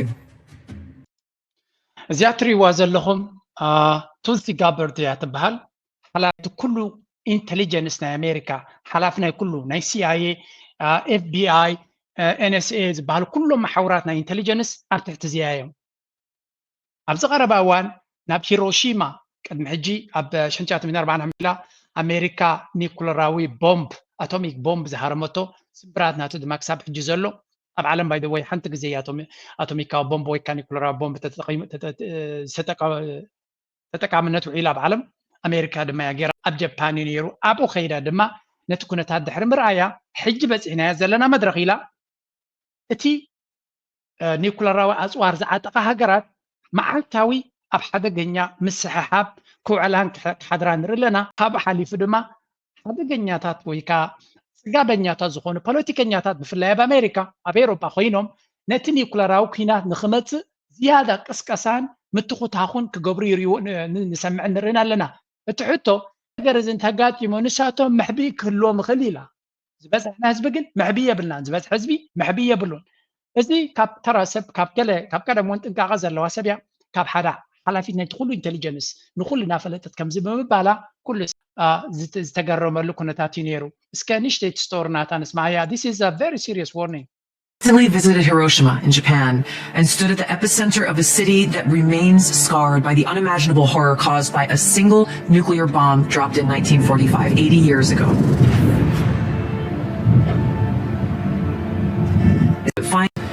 That I heard, the haunting sadness that still remains. This is an experience that will stay with me forever. This attack obliterated the city, killed over 300,000 people. So እንታይ ትብል ዘላ እቲ ቦምብ ሽዑ ተኮሰ ዝገበሮ ስምብራት 300,000 ሰባት ክቐትል ከሎ እቲ ናይቲ ቦምባ ጽልዋት ክሳብ ሎሚ ኣብ ዝተፈላለየ ክፋል ናይ ሕብረተሰብ ኣብቲ ሃገር ኣብቲ ከባቢ ክሳብ ሕጂ ስምብራቱ ኣሎ እዚ ዘሎ ጸገም እዚ ሕጂ ኣቲናያ ዘለና ሽግር ድማ ነዚ ኩነታት እዚ ተጠንቂቕና ክንርዮ ከም ዘለና ልዕሊ ኩሉ ኣነ ዘሰንበደትኒ ድማ እቲ ሽዑ ዘጋጠመ ስቃይ ጥራይ ደይኮነ ኣብ ልዕሊ ተፈጥሮን ኣብ ልዕሊ ደቂ ሰባትን ዝወረደ ጥራይ ደይኮነ ሓንቲ ብዘላ ሓንቲ ሓበሬታ ንሳት ትባላ ክነግረኩም እየ ናይ ሽዑን ናይ ሎምን ፍልልያ their own memories and how they felt and what they saw and the sense of photos caused so much destruction in Hiroshima was tiny compared to today's nuclear bombs. The bomb that was dropped on Hiroshima had a yield of just 15 kilotons of TNT, whereas today's nuclear warheads range in size from 100 kilotons to over. So, እንታይ ትብለና ኣላ እቲ ሽዑ ዝተተኮሰ ቦምብ ትኩሉ ስቃይን ሽግርን ናይቲ ቪድዮ እንድያ ትገልጽ እቲ ሽዑ ዝተገበረ አቶሚክ ቦምብን ምስ ናይ ሎሚ ዘሎ ኒኩለራታት ከነወዳድሮ ከለና ብፍጹም ክወዳደሩ ዘይክእሉ እዮም ናይ ሽዑ ዝነበረ ዓቐናቱ ለተይ 15 ኪሎቶን እዩ ነይሩ እቲ ናቱ ናይቲ ተፈንጃሪ ሓይሊ ናቱ ማለት እዩ ሕጂ ዘሎ ግን ክሳብ ኣብዚ ቻርት ትሪእዎ ፀኒዕኩም ክንምንታይ ዕቤት ከም ዘለዎ እቲ ናይ ሕጂ ዘሎ ኣዝዩ ገጅፍ ዓቕሚ ዘለዎ ክሳብ 100 ኪሎቶን 15 ናብ 100 ኪሎቶን ክሳብ ኦቨር 1 ሜጋቶን ብኻላ ዘራርባ ብሚልዮናት ሰባት ሓንሳብ እናሓዋሩን ክቐትል ዝኽእል ጥራይ ደይኮነሲ ዳርጋ ንዓመታት ዝቐፀለ ስቃይ ክፈጥር ዝኽእልን ካብቲ ቦምብን ዝዳሓኑ ድማ ብዝተፈላለየ ሳይድ ኢፌክትስ ናቱ ማይ ነቲ ብከላ ናይቲ ሕብረተሰብ ብከላ ናይቲ ብከላ ናይ ብሙሉእ ንዓመታት ዝቕፅል ስቃይ ብምግባር ደቂ ሰባት ክድሕኑ ከም ዘይክእሉ ክገብር ዝኽእል ብምባል ሓደ ኢንክሬዲብል ዝኾነ ቪድዮ ሰሪሓ ኣቐሚጣ ኣላ ብዩቱብ ስለዚ እዚኣ ሰብ እዚኣ ከምዚ ዓይነት ሓክትብ ብምኻላ ብዙሓት ክኢላታት ብዙሓት ሰባት ዓቢ ስቃት እቶም ነቲ ኩናት ክሸፋፍንዎ ዝፍትኑ ድማ ዘየድሊ ምፍርራሕ ኣብ ህዝቢ ትገብር ኣላ ብምባል ክነቕፍዋ ፈቲኖም ራሽያን ኤውሮጳን ከምኡ ድማ ኣሜሪካ ናብ ምንታይ በፂሖም ኣለው ኢራን ምስ ኣሜሪካ ዝፋተጥዎ ዘሎ ንርኢ ኣለና ቻይና ምስ ኣሜሪካ ዝፋተጥዎ ዘሎ ንርኢ ኣለና ስለዚ ዓለምና ከም ናይ ሎሚ ንላዕሊ ፓኪስታን ምስ ህንዲ ኣብ ምፍጣጥ ከም ዘለው ኒኩለራውያን ሓይልታት ከም ሎሚ ተፋጢጦም ኣይፈልጡን እዮም እዚ ሲቹዌሽን እዚ ድማ ናብ ዝገደደ እስከሌት ክኸውን ዝኽእልን ናብ ካልእ ከይዱ ዝገደደ ሓደጋ ክፈጥር ዝኽእል ምዃኑ እያ ትነግር ዘላ ምጥንቃቕ ድማ ሓንቲ ካብቶም ውግን ወረ ውግን ገዲፍና ሰላምን ርቃትን ክንፈጥር ክንክእል ኣለና ኣብ ሱርያ ሕስሚ መባእቲ ባሻር አልአሳድን ክወድቕ ኣይግብኦን እዩ ምስ ዘሎ መንግስቲ ክንሰርሕ ኣለና ካብ ዝብሉ ሓንቲ እያ ስለዚ እቲ ናይ ሲአይኤ ዝነበረ ተንኮልን ሽርሕን ንክቕየር ምናልባት ንእሽተይ ተስፋ እንተሎ ኮይኑ በዓል እዚኣ ሓለፍቲ ናይ ስለያ ኮይነን ስለ ዘለዋ እየን እንኮ ተስፋ ኣብዘን 4 ዓመት እንኮ ሃልዩ ኣይሃልዩ ተስፋ ካብዘን ክርከብ ዝኽእል ዝብሎ ዘለኹ ኣብዚ ሕጂ ናይ ዶናልድ ትራምፕ ካብ ዶናልድ ትራምፕ ዘይኮነ ኣብ ትሕቲኡ ዘለው ቁሩብ ተስፋ ክቡኻ ዝኽእሉ እምበር ናይ ኣሜሪካ ሄጀመን እኳ ጠጠው ክብል ይኽእል ኢልካ ክትኽእልኒ ኢኻ ንቐፅል to figure out the impact of this potential trade deal. Batya, I want to come to you first because we think about the last time Trump made a deal with China, and granted, things got a little crazy. You had COVID and then a turning over of the White House. So ኣመንጎ ቻይናን ኣሜሪካን ዝነበረ ናይ ንግዲ ቅድድም ወይ እውን ዶናልድ ትራምፕ ብታሪፍን ብገለን ገይሩ ዝገብሮ ዝነበረ ኣብ ሓደ መዕለቢ ከም ዝበፅሑን ክልቲኦም ወገናት ክረዳዱ ከም ዝኽኣሉን ኣብ ሓደ አትሊስት ኢኒሻል አግሪመንት በፅሖም ከም ዘለውን እዚ ድማ ጉድ ኒውስ ነቲ ማርኬት ከም ዝኾነ ዝንገር ዘሎ if he in fact is the he wasn't necessarily able to enforce then, and I'm thinking specifically about our agriculture products and soybeans that they were supposed to take. I saw this news this morning that a deal was done in principle, and I thought to myself, this is positive, but can we trust China? We absolutely cannot trust China. I do think this is very positive. Us coming out of this with a 55% tariff on them and then with a 10% tariff on us, that's really good. The thing that I think is extremely important to note here, President Trump mentioned in his tweet that we will be allowing Chinese students to stay in American universities. This was obviously extremely important. بحفشة انتايم زبلو زلو እቲ ታሪፍን ኩሉ ዝነበረ ኩነታትን ቻይናን ኣሜሪካን ተረዳድዮም ኣብ ሓደ መዕለቢ በፂሖም ከም ዘለዉ 55% ታሪፍ ኣብ ልዕሊ ቻይና ክገብር ምዃኑ ብርግፅ ብዙሕ ኤክሰምፕሽንስ ህልዎ ኸውን እዩ ገና እቲ ዲቴይልስ ብንፁር ስለ ዘይረኸብናዮ ኣብ ልዕሊኡ ድማ እንታይ ዝብል ዘሎ ቻይና ድማ 10% ተምሃሮ ናይ ኣሜሪካ ናይ ቻይና ኣብ ዩኒቨርሲታት ናይ ኣሜሪካ ክመሃሩ ከም ዘገለ ኣነ ሓንቲ ዝገረመትኒ ኣብዚ ኣላ ሓንቲ ዘረባ America policy natantai comes mesela abzusumhoj. Yeah, Bachi, I like what you said about I get really nervous about the student thing. I think that is one of their main sources of espionage. China spying on the U.S. and they're doing it through the students at American universities. Everybody knows our American universities have sort of been the R&D, one of the R&D hubs of America. China knows that, which is why they want their students there. We don't even have to talk about the fungus from last week that students brought to Michigan, which could wreck crops across the Midwest. I don't like that. Maybe it is fair, though. Maybe you're right. Maybe that's okay for now. I also don't like China wants the semiconductor technology. And I get your point, Taylor, about it being, well, it's the older model technology. What they're finding in NVIDIA products, and it helps them build their own better, very short term. እንታይ ዝብል ዝመስልኩም ኣብ ሃበይናይ ሃገር ቴሌቪዥን መፅዩሲ ኣሜሪካ ብሕፅር ዝበለ ማለት እዩ ኣሜሪካ ምስ ቻይና ዘላ ዲል ንቻይና ዝያዳ ዘርብሕ ዝብል ዘሎ ምክንያቱ ቻይና ግዜ ጥራይ ዘድልዮም ኣርኪቦም ንክሓልፉና ግዜ ጥራይ ዘድልዮም ይዝብል ስለዚ ዋላ እኳ ናይ ታሪፍ ገለመለ ተረዳዲና እንተለና ንዓታቶም ዘድልዮም ዘሎ ንሽተይ ግዜ ነቲ ቴክኖሎጂ ናይ ኣሜሪካ ንክቆድሕዎ ንኣብነት ዩኒቨርሲቲናቶም ኣብ ናይ ኣሜሪካ ዩኒቨርሲቲታትን ዓበይቲ ናይ ሪሰርች ኢንስቲትዩሽንን ንክሰርሑ ዕድል ተሂብካዮም እቶም ተምሃሮ እሳቶም እዮም ንስለያ ነቲ ፍልጠትን ምስጢራትን ሒዞም ንቻይና ዝህብዋ ዘሎ ስለዚ ዋላ እኳ ንግዚኡ ንዕወት ዘለና እንተመሰለና ቻይናዊ ዕላማዎም ንክሃርሙት ዝበለፀ ዕድል እዩ ተገይሩ ዘሎ ስለዚ ኣሜሪካ ንግዚኡ ዘለና ፀገማት ኣብ ሓፂር ግዜ ፈትሕና ከም ብሓድሽ ኣብ ልዕሊ ቻይና ዕፅዋን ታሪፍን ገለን ጌርና ክንክልክሎም ተዘይክኢልና ቻይናውያን ኣርኪቦም ክሓልፉና ምዃኖም ናይ እናበለይ ክምጉድ ዝፍትን at the end of the day they know ነቲ ናይ ቻይና ዕቤት ንቅድሚት ምምፃእ ጠጠው ከብልዎ ኣይክእሉን እዮም ሕጂ እውን እኮ ንቻይና ክሕጉሱ ኢሎም ኣይኮኑን እቲ ሬር ኤርት ዝበሃል ኩሉ እቲ ኢንዱስትሪ ናቶም ብፍላይ እቲ ናይ ኣፅዋር ኢንዱስትሪ ናቶም ናይ ኢንዱስትሪ ናይ ቴክኖሎጂ ኢንዱስትሪ ናቶም ክሰርሕ ስለ ዘይክእል ብዘይ ቻይና ድማ ታሪፍ መዕለቢ ከይገበርኩም ነዚ ሬር ኤርት ኣይሰደልኩም እየ ስለዝበለቶም ብጎረሮኦም ስለዝሓዘቶም ብጎረሮኣ ክሕዝዋ ዝሓሰቡ ብጎረሮኦም ስለዝሓዘቶም እዮም ሕራ ኢሎም ተንበርኪኾም ከምታ ዝደለይዎ ገይሮም ኣለዉ ቻይና ድማ ናይ ግዜ ሕቶ እዩ እቲ ቺፕስ ዓፅዮሞ ዘለዎ ወሲዶም ሪቨርስ ኢንጂነሪንግ ገይሮም ከምኡ ይብል ሪቨርስ ኢንጂነሪንግ ገይሮም ከም ብሓድሽ ንዑ ዝመስል ወይ ካብኡ ዝበልፅ ብዝሓሰረ ዋጋ ክሰርሑ እዮም ነተን ካምፓኒታት ናትና ድማ ረብሓናተን ጥራይ ዘይኮነስ ዋላ ቢዝነስ እውን ካብፅዎ ንኽእሉ እዮም ከምኡ ገይሮም እዮም ካብቲ ኩሉ ቢዝነሳት ነተን ናይ ኣሜሪካ ካምፓኒታት ኣልዮመን እናበለዩ ሓውሲ መረረ ዘስምዕ ዘረባ ዝዛረብ but that's a reality እሳቶም ክቕይርዎ ዝኽእሉ ነገር እውን የለን ኣብዚ እዋን እዚ በዚ ጌርና ድማ እቲ ኣብ መንጎ ዘን ክልቲአን ሃገራት ዝኸይድ ዘሎ ውድድርን ነውፅን ብጌርና ክንሰግሮ ንኽእል ኢና now let's go to ኣብ ዞባና ክመለስ ኢና ናብ ቁጠባ ዝምልከት አርዕስት ክንርኢና መጀመሪያ በዚያ እንጀምር ያሳዝናል ለዚህም መድረስ የሚገባቸው ባለሙያተኞች አይደሉም ትልቅ ለሀገራችን ባለውለታ ከሚሰሩት ባለሙያዎች መካከል ብዙ በትምህርት እድሜ ያጠፉ ባለሙያዎች ነው ባፈሻ አቢ ኣብ ናይ ቁጠባ ኩነታት ዘለዎ ፀገም ከቢድ ከም ዝኾነ ይዝንገር ዘሎ let's start ለንቀነ ምስ ማህበረሰብ ናይ ቢዝነስ ኮሚኒቲ ዝገበሮ ድበሎስ ካብ ዝስምዑ ዋና ችግሮች አሉብ አምስት ዋና ችግሮች አሉብ አንደኛው ችግር የወረስነው ድህነትና ድህነት ለመውረስ የተዘጋጀው ትውልድ ነው የወረስነው ችግር ነው ድህነት ነው ለም ይብቃ ደሞ ካልነው ያለ መውረስ የተሰናዳ ኃይል አለ በጣም ብዙ ማስረጃዎች ምሳሌዎች ማቅረብ ይችላልው ለምሳሌ እዚህ ካሳንቺስ የፈረሰበት ዋነኛ ምክንያት ለእናንተ ግልጽ እንዲሆንላችሁ እናቶች በመታቁት መንገድ ቡና እየጠጡ በ5-10 ሜትር ውስጥ በቅርብ ርቀት እያዩት የሚጸዳዳ ሰው ያለበት እዚህ ቡና ይጠጣል እዚህ ጋር ደግሞ ሰዎች ይጸዳዳሉ እነዚህ ሰዎች ህይወታቸው አብ አህመድ እንታይ ዝብል ኢትዮጵያ ብዙሕ ፀገማት ዘለዋ ሓደ ካብቲ ዝገደደ ፀገም ዝብሎ ድማ ይብላሎ ድኻት ራይ ዘይኮነስን ንድኽነት ክወርስን ከውርስን ዝተዳለወ ሕብረተሰብ ስለ ዘለና እዩ እቲ ህዝብና ብመሰረቱ ናይ ድኽነት ሜንታሊቲ ኣብ ርእሱ ዝኣተወ ምዃኑ እዩ ዝነግር ኣብነታትና ጠቐሰ ነቲ ኩነታት እዩ ዝገልጽ እዚ ሓንቲ ካብተን ኩለን ደስ ዝበለትኒ ግን ሓቂ ንምዝራብ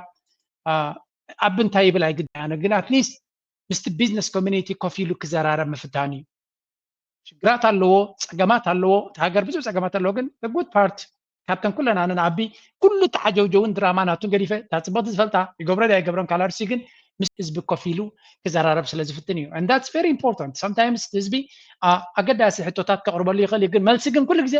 ናብ ጎረባብቲ ዝዘበለ እዩ ንኣብነት ኣብዚ ስምዑ የሚመለከት ጥያቄ ነው ነዳጅን በተመለከተ የነዳጅ አቅርቦት እጥረት በተለይ ደግሞ በክፍለ ናይ ነዳዲ ፀገም ኣሎ ምዝበልዎ ወድሓን ብሕፅር ዝበለ ነዊሕ ዘረባ ስለ ዝኾነ ትመልሲ ረይዎ ኩሉ ግዜ ንሕና ፀገም ኣለና ወይ እውን ገለ ይኮነን ኣበይ ገጽ ጥያቄ ተነስቷል ነዳጅ እኛ እናመርትም እንደምታውቁት እስካሁን ባለው ገዝተን ነው የምናመጣው ህዝባችን እንዳይብለን ሰብሲዳይዝ እናደርጋለን ብዙ ሰብሲዲ አለ እኛ ሰፈር በሙሉ በጣም ውድ ነው ነዳጅ በሙሉ ጎረቤቶቻችን አይወዳደርም አንዳንዱ ከእጥፍ በላይ የሚሸጥ የኛ ሰዎች ለኢትዮጵያውያን ተብሎ በሰብሲዲ የገባውን ነዳጅ አስበውና አቅደው ወደ ሁሉም ጎረቤት ያወጣሉ ወደ ሁሉም በዚያ ዘለና ነዳዲ ንሕና ብናይ ወፃኢ ሸረፍ ገዚና ነምጾ ከምኡ ድማ ድጎማ ገጅፍ ድጎማ ኢና ንገብረሉ ምስቶም ጎረባብትና ወዳዲርካ ስለዚ ነዚ ኩሉ ብድጎማ ኣምፂና ንኢትዮጵያውያን ነምጾ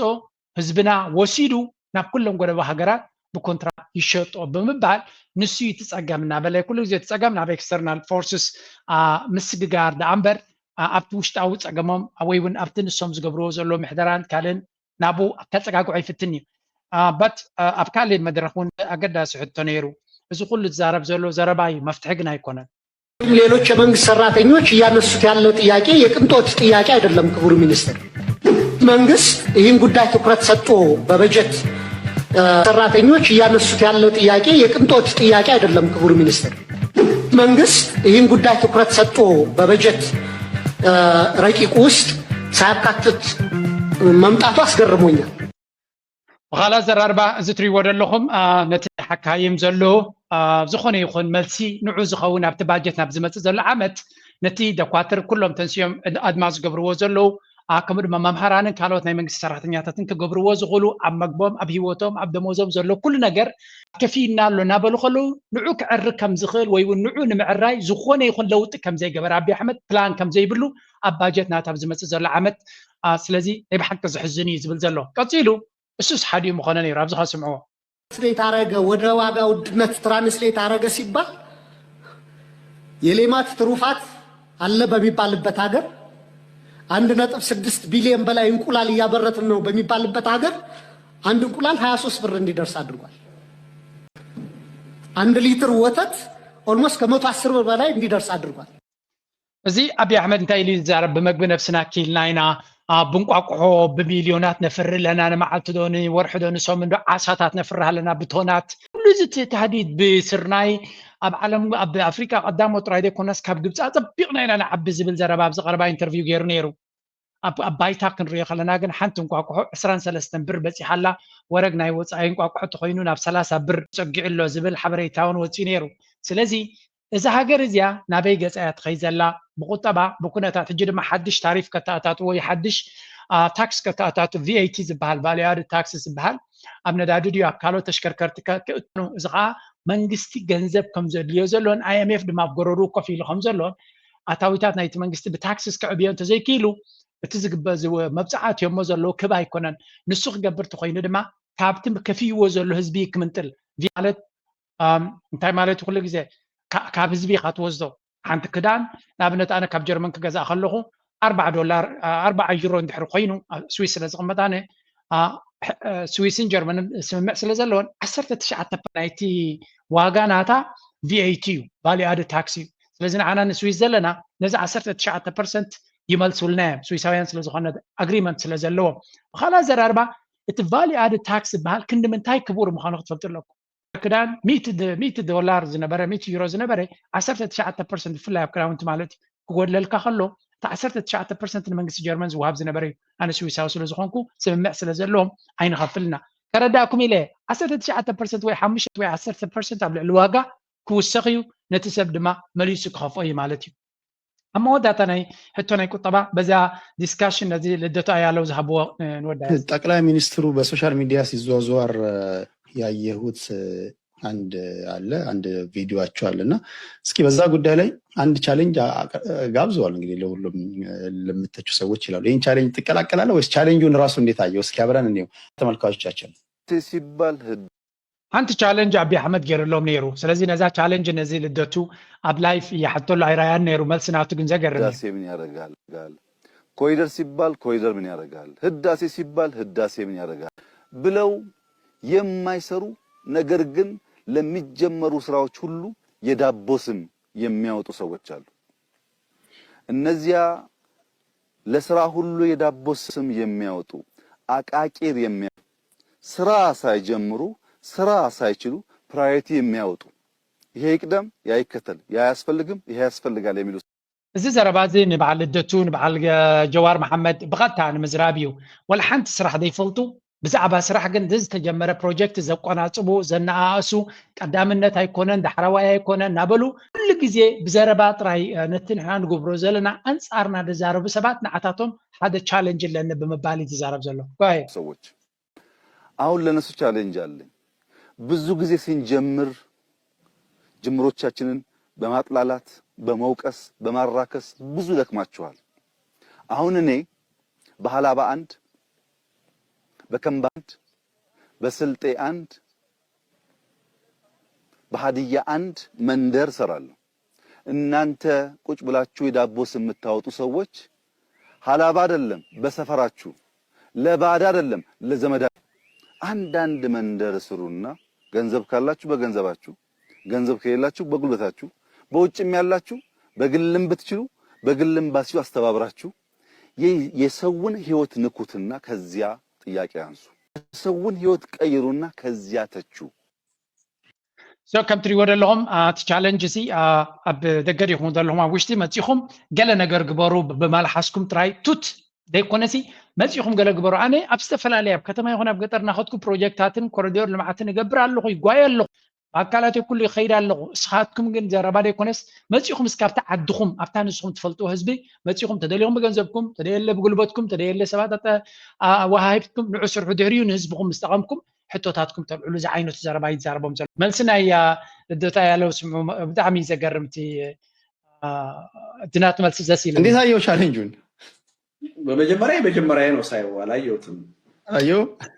አዲስ ነው የቆየ ነው? አዲስ ነው አላየሁትም። ለዚህ ነው ያላየሁት ማለት ነው። ኤኒዌይ ዌል የምጠብቀው ነው እንኳንስ የኛን ኃላፊነት የራሳቸውንም ኃላፊነት የማያውቁ ሰው ስለሆኑ ይሄን ቢሉ አይደንቀኝም። ምክንያታቸው 7 ዓመት ጠቅላይ ሚኒስትር ሆነው የጠቅላይ ሚኒስትር የሥራ ድርሻ ምን እንደሆነ ወይም ተርምስ ኦፍ ሪፈረንሳቸውን እስካሁን አያውቁትም፣ አላነበቡም። ለዛ ነው የአዲስ አበባ ከንቲባ ሆነው ሲሰሩ የምናያቸው። አትክልት ሲተክሉ፣ ውሃ ሲያጠጡ፣ ፓርክ ሲገነቡ የምናያቸው፣ ኮሪደር ሲያለሙ የምናያቸው የጠቅላይ ሚኒስትር ሚና ምን እንደሆነ ስለማያውቁት ነው። ምናልባት አላነበብከው ከሆነ ህገ መንግስቱ ላይ የጠቅላይ ሚኒስትር ሚና በደንብ ተዘርዝሮ ተቀምጧል። አሁን 7 ዓመት ጠቅላይ ሚኒስትር ሆነው የጠቅላይ ሚኒስትር የሥራ ድርሻ ምን እንደሆነ ወይም ተርምስ ኦፍ ሪፈረንስ እዚ ሕጂ እንታይ እዩ እቲ ዘረባ ርየየ ኣይነበርኩን ግን ክሪኦ ከለኹ ግን ካብታ ነግምት ዘለኒ ዝወፀ ኣይኮነን። ምክንያቱ ኣብይ ኣሕመድ እንታይ ስልጣን ናቱ ሲ ፕራይም ሚኒስተር እንታይ ክገብር ኣለዎ እንታይ ክገብር የብሉን ዝፈልጦ ኣይኮነን። ኣብቲ ሕገ መንግስቲ ሰፊሩ ዘሎ ስልጣን ናቱን ስራሕ ናቱን እንታይ ምዃኑ ንሱ ግን ስራሕ ናቱን ሓላፍነቱን ዘንጊዑ ኣብ ናይ ከንቲባ ናይ ኣዲስ ኣበባ ወሪዱ ካልኣይ ከንቲባ ናይ ኣዲስ ኣበባ ኮይኑ ዝሰርሕ ዘሎ ኢና ንርኢ። ኩሉ እቲ ዝገብሮ ናይ ፕራይም ሚኒስተር ስልጣን ዝኸውን ቦታ ኣይኮነን፣ ካሊእ ቦትኡ ክኸውን ነይሩ። ነዚ ካልኦት ሰባት ንዑ ዝገብሩ ክገብር ነይርዎ። እቲ ሕቶ ግን ልደቱ ፅቡቅ ገይሩ ስለ ዝፈልጦ ይሃርመ ዘሎ። ኣብይ ኣሕመድ ገ ስለምንታይ ከምኡ ገብር? ኣብ ኦፊስ ኮፍ ኢሉ ዘመሓድርቲ ኮይኑ ነቲ ህንፃ ዘመርቁ ዘለው ህዝቢ ንዖም ክፈልትዩ ንዖም ከድንቕ እዩ። ስለዚ ንሱ ተፈታዊ ክኸውን ኣይኮነን። ስለዚ ነዚ ኩሉ ፕሮጀክታት ባዕሉ ዝምርቆ ዘሎ እቲ ህዝቢ ክረዲት ኩሉ ናብ ኣብይ ኣሕመድ ንክገብሮ ሓቀኛ መራሒ ግን ብሰባት እዩ ዝሰርሕ ዝበሃል። ሰባት ካልኦት ክሰርሑካ ከለው ንሳቶም እዮም ክውድኡልካ ዝኽእሉ። ስለዚ أبي أحمد كن تكريديت نابوكم سلازدلي ونابتن كخيد زفتن مغنياتو نتكريديت ونفسو كوزدو سلازدلي زي بيلا غيرو زي كل جزي زربا ملحس سلازلو كلاتهم ملحس اللهم كابون العلي بيلا غيروم يوم دكتو تصقبو جن أبي أحمد إزياتهم ترى يكونوا تسقمناتو بزعيو مجمريا حدش بوليتيكاو تسقم أبز سمو ነጻነት ግንባር ኦብነግ ጫካ እንገባለን የሚለው ሌሎች ሀገራትና ሌሎች ቡድኖች በተለይ በሰሜን ኢትዮጵያ ያሉ ኃይሎች እያበረታቱት ነው ብዬ አምናለሁ በማለት የሶማሌ ክልል ፕሬዝዳንት ሙስጠፋ መሐመድ ተናገሩ። የሶማሌ ክልል ፕሬዝዳንት አቶ ሙስጠፋ መሐመድ ከሰሞኑ በኬንያ ተገኝተው የሶማሌ ማህበረሰብ ተወካዮች እንዲሁም ኬንያ ከሶማሊያ ጋር ከምትዋሰንበት ጋሪሳ ካውንቲ ባለስልጣናት ጋር ውይይት አድርገዋል። እዚህ ኻን ሪዮ ዘለና እንታዩ ክልል ሶማል نفسه زخالة سكاتي كسمع جمير له نسدما انتايو أمحرا بتزلو كونتات بزوكينات زلو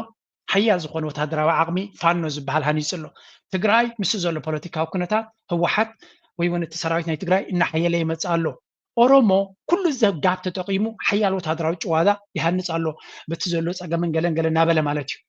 تكالي كلل كم بعد سومالن عفان حدا قايد يسبيهم زلو سلازي تكلل سومال نتو كونتات ترديو التي OLF بحال عتق وجله نبقى بجاكا خيدو برد كم عبل هالو حيال وتهدرا عقم تدايقين كابي أبتقى إثيوبيا زيري خا ترف صباح نجوه سلازي كلها تكللات بحال دلا نفس وقفنا ناتا إثيوبيا أنت فريسة ناتا ربحة بغلط ما كتوحز زلوا that's why دما نفس وقف حيال وتهدرا عقم كله كم زلوا حيال وتهدرا ويتبقى صوتات كجبر زلوا تقرأي كتسأل سراويت يوم زمان رقو زلوا التي ناي حراس سراويت بعد ما نفسه زخالكم لذي أبتا إثيوبيا نفس وقف سب exit plan اللو هذا معلت تهاجر كتفرس مغانا فليتو هذا يكنا ناتو مواتي النت بتاعتنا تتقمز خيدي أبزيا نفسه زي الدلا دما تهاجرتيا بسلام كنا برايكل نترايدي كونسي حماق عجاكو صبيه كم زخلنا عند رجال ناس لذي اتكل سومال دما نتعطو وجلناتو نخص الله في مخانو تي ناي سومال حزبي اب كينيا زولو يكون اب سوماليا زولو اب كالو زولون نتو كنتات بقربا يزي كاتلو معناتو اتكل السومال بزوح ملكت حتى زولو كللون سلو زخونه زي اكالنا سوماليا مخانو عبي زرباون سلو زولو زي تودي قدايون سلو زولو من جنرال كنري خلنا مالتيو زي فتشيمو زتعاصوا فايلي كنبلاي نخلينا نسجرنا بتجراي جزنا نسجر كلتنا قرات كنرينا مجمرة بزي راي عب تحتي قدر تمزابلت وجنات وعيلهم بحيلي نبيت صحفة بريزنت وقطات رملو زمرهم تمزابلت وجنات على ملخا وفري تصاوعيت مملاس تمزابلت تجراي تجمير لهم توفري عبر سكتما تجراي مغلق كسابيت صحفة ودروح برات حجرات كتما جنيفام زنا غانق سلما وسلفيم لومي بوقعي جمير سلام أتي بسيفيل سلام محبرسو معراب تجراي ستو هذا مسوعتهم أمبي نحم شاكرمتي عبر كيندام عين قصلن يأكل زبلج روح زحازيم لومي ربع نجوه عبر كتما مغلم زركب تمزابلت وجناتن نبرتن زتساعتفلو مع بلاو سلفي تخايدم سلفنياتات منجست فيدرالي يكون منجست جيجاو محدار تجراين محبرسو عالم سقايت مزابلت تجراي سمعهم يأكل لهم ناب مربتنا يملسنام ورد حيل تدما كاب جزاتنا يوصو إلهم سويعم أتوم سلفنياتات عبو موداتها نبيت صفة بريزنت تجراي توقعيزهم مع صور دفيهم بمتاو اتسقاي من مكرومن زرعايو كينهم حمشاي كرمتي عبدو كان عين خرمني نايلهم دمسو مسمع مالهم بريزنت تادس ورده كاب نجوه جميرو كزراربهم أتوم تمزابلتي صبيو انتو عالم انتو خنا اتي بريزنت نبيت صفتهم كساب مسح ساعات كم زياتو يتقليزهم جنرال تادس عبزيلو اليوم أتوم تمزابلت وقناس ناب بيت صفتهم بحيلي دفيهم آتيهم أتوم ناب مربتنا ملسنا زبلو تمزابلتي معراب تقراي ترعان كقربهم بسلفي نبيت صفت جنرال تادس ورده كاب نجوه ساعات كل تجميرهم يوم سلفي مكاد جميرهم أتوم عم غلا كاب زركبون عيت مزابلتي كامبتات زموزو تمزابلتي هسعونتن عديتاتن يموتنا لهم ريساتاتن داغو صرنا عين برينام يأكليلهم زي كبزن ريو زلنا قداينا تقراي جنرالي كودا زقبوي نيرو أبتو البريتوريا قلطيفو كودا كم زلو زتناقري حتو نايتوم تمزابلتي بفلاي كابت معراب تقراي زبهال زلو بوتاتا دوتو كساب حجة هزبي أب حدقا أب شقر وديقو خمزلو يزنقر زلو اتي تادس ورده يكون قدمي زنبره ጌታቸው مسعات كانوا قينو نزي ጉዳይ ዝክ حلالخ ወንበር ዝኾነ ይኹን መፍትሒ ወይውን ዝኾነ ይኹን ነዚ ኩነታት እዚ መዕለብ ክገብሩ ላይ ከአሉን አዲስ አበባ ይኸዱ ገለ ተገይሩ ዝተኮይኑ ተባሂሉ አብይ አሕመድ ድማ ክጠናንጎም በር ክፈትሑ ይራናን ስለዚ ናይ ትግራይ ህዝቢ ድሕሪቱ ኩናት ዝዓበየ ጉዳይናቶም ብዙሕ ህዝቦም ተፈናቂሉ ዘሎ እዩ እዚ ምፍንቃል ናይ ህዝቦም ምስ ኤርትራ ርክብ የብሉን እቲ ኣጀንዳን ኩሉ ግዜ ኤርትራ ኣብቲ ሚድያ ከተቐምጣ ስለ ዘለካ ኩሉ እቲ ፀገሞም ድሕርቲ ኩናት ኣብይ ኣሕመድ እዩ ዝፈጥሮ ዘሎ ናቱ ኣብይ ኣሕመድን ምሕደራው ናቱ እንተኾነ ነዚ ፀገም እዚ ንክሽፍን ኩሉ ግዜ ናብ ኤርትራ ክትፅጉ ኣለካ ኣብ ዶባት ዘሎ ህዝብናትና ይሳቀሎ ዓመፅ ይፍፀመሉ ብላ ብላ እናበልካ ነቲ ክንዲ ጎቦ ዝኾነ ፀገም ብኤርትራ ጌርካ ስኬፕ ጎት ብሎ መህደሚ ክደልየሉ ኢና ንርኢ ዘለና ግን እዚ ኩነታት እዚ ድራማ እዚ ኣብዚ እዋን እዚ መዕለቢ ክረክብ ዝኽእል ይመስል ምክንያቱ እቲ ህዝቢ ፀገሙ ካበይ ከም ዝብገስ ዘሎ ይርዮ ኣሎ ምስ ኤርትራ ዘተሓሓዝ ፀገም የብሉ ምስ ኤርትራ ናይ ሰላም ጩራ ምስ ኣቢ ግን ኣቢ ነቲ ህዝቢ እቲ ፀገም ዝፈጥረሉ ዘሎን ምንጭ ስቃዩን ሽግሩን ንሱ ምዃኑ ይርዩ ኣለዉ ደብረፅዮን ድማ ሓደ መግለፂ ሂብሉ ኣብዚ ኩነታት እዚ እስከ ስምዕዎ ላይ ምስ ጎረቤቱ ዝኾኑ ምስ ህዝቢ ኣምሓራ ዓፋር ሱዳንን ኤርትራን ይኹን ምስ ካልእ ህዝቢ ብዙ ጡም ዝተኣሳሰሮን ዘዛምዶም እምበር ዘበኣሶም ምንም ጉዳይ የለን ክበርካ ህዝቢ ትግራይ ሎሚ ይኹን ፅባሕ ስምዕ ፕሪቶርያ ብኣግባቡ ብስሉጥ ክፍፀም ግቡእ ቃልሲ ብምክያድ ሰላምና ክሕሎ ህዝብና ናብ ንቡር ሂወት ክምለስ ኩለ መዳያዊ ቃልሲ ምክያድ ይግባእ ብፍላይ ኣብቱም ተረከብቲ ሃገር ዝኾንኩም መናእሰይ ትግራይ ኣብ ህዝባዊ መኸተና ዘረኣኹሞ ጀግንነት ሕዝቡን ማዕለዝያ ዘይብሉ ፀገማት ተሸኪምኩም ብፃዋርነት ተሪእዎ ዘለኹም ትዕግስቲ ብምድንፋዕ ሕድሪ ኩሎም ስዋኣት ከይዕበረኩም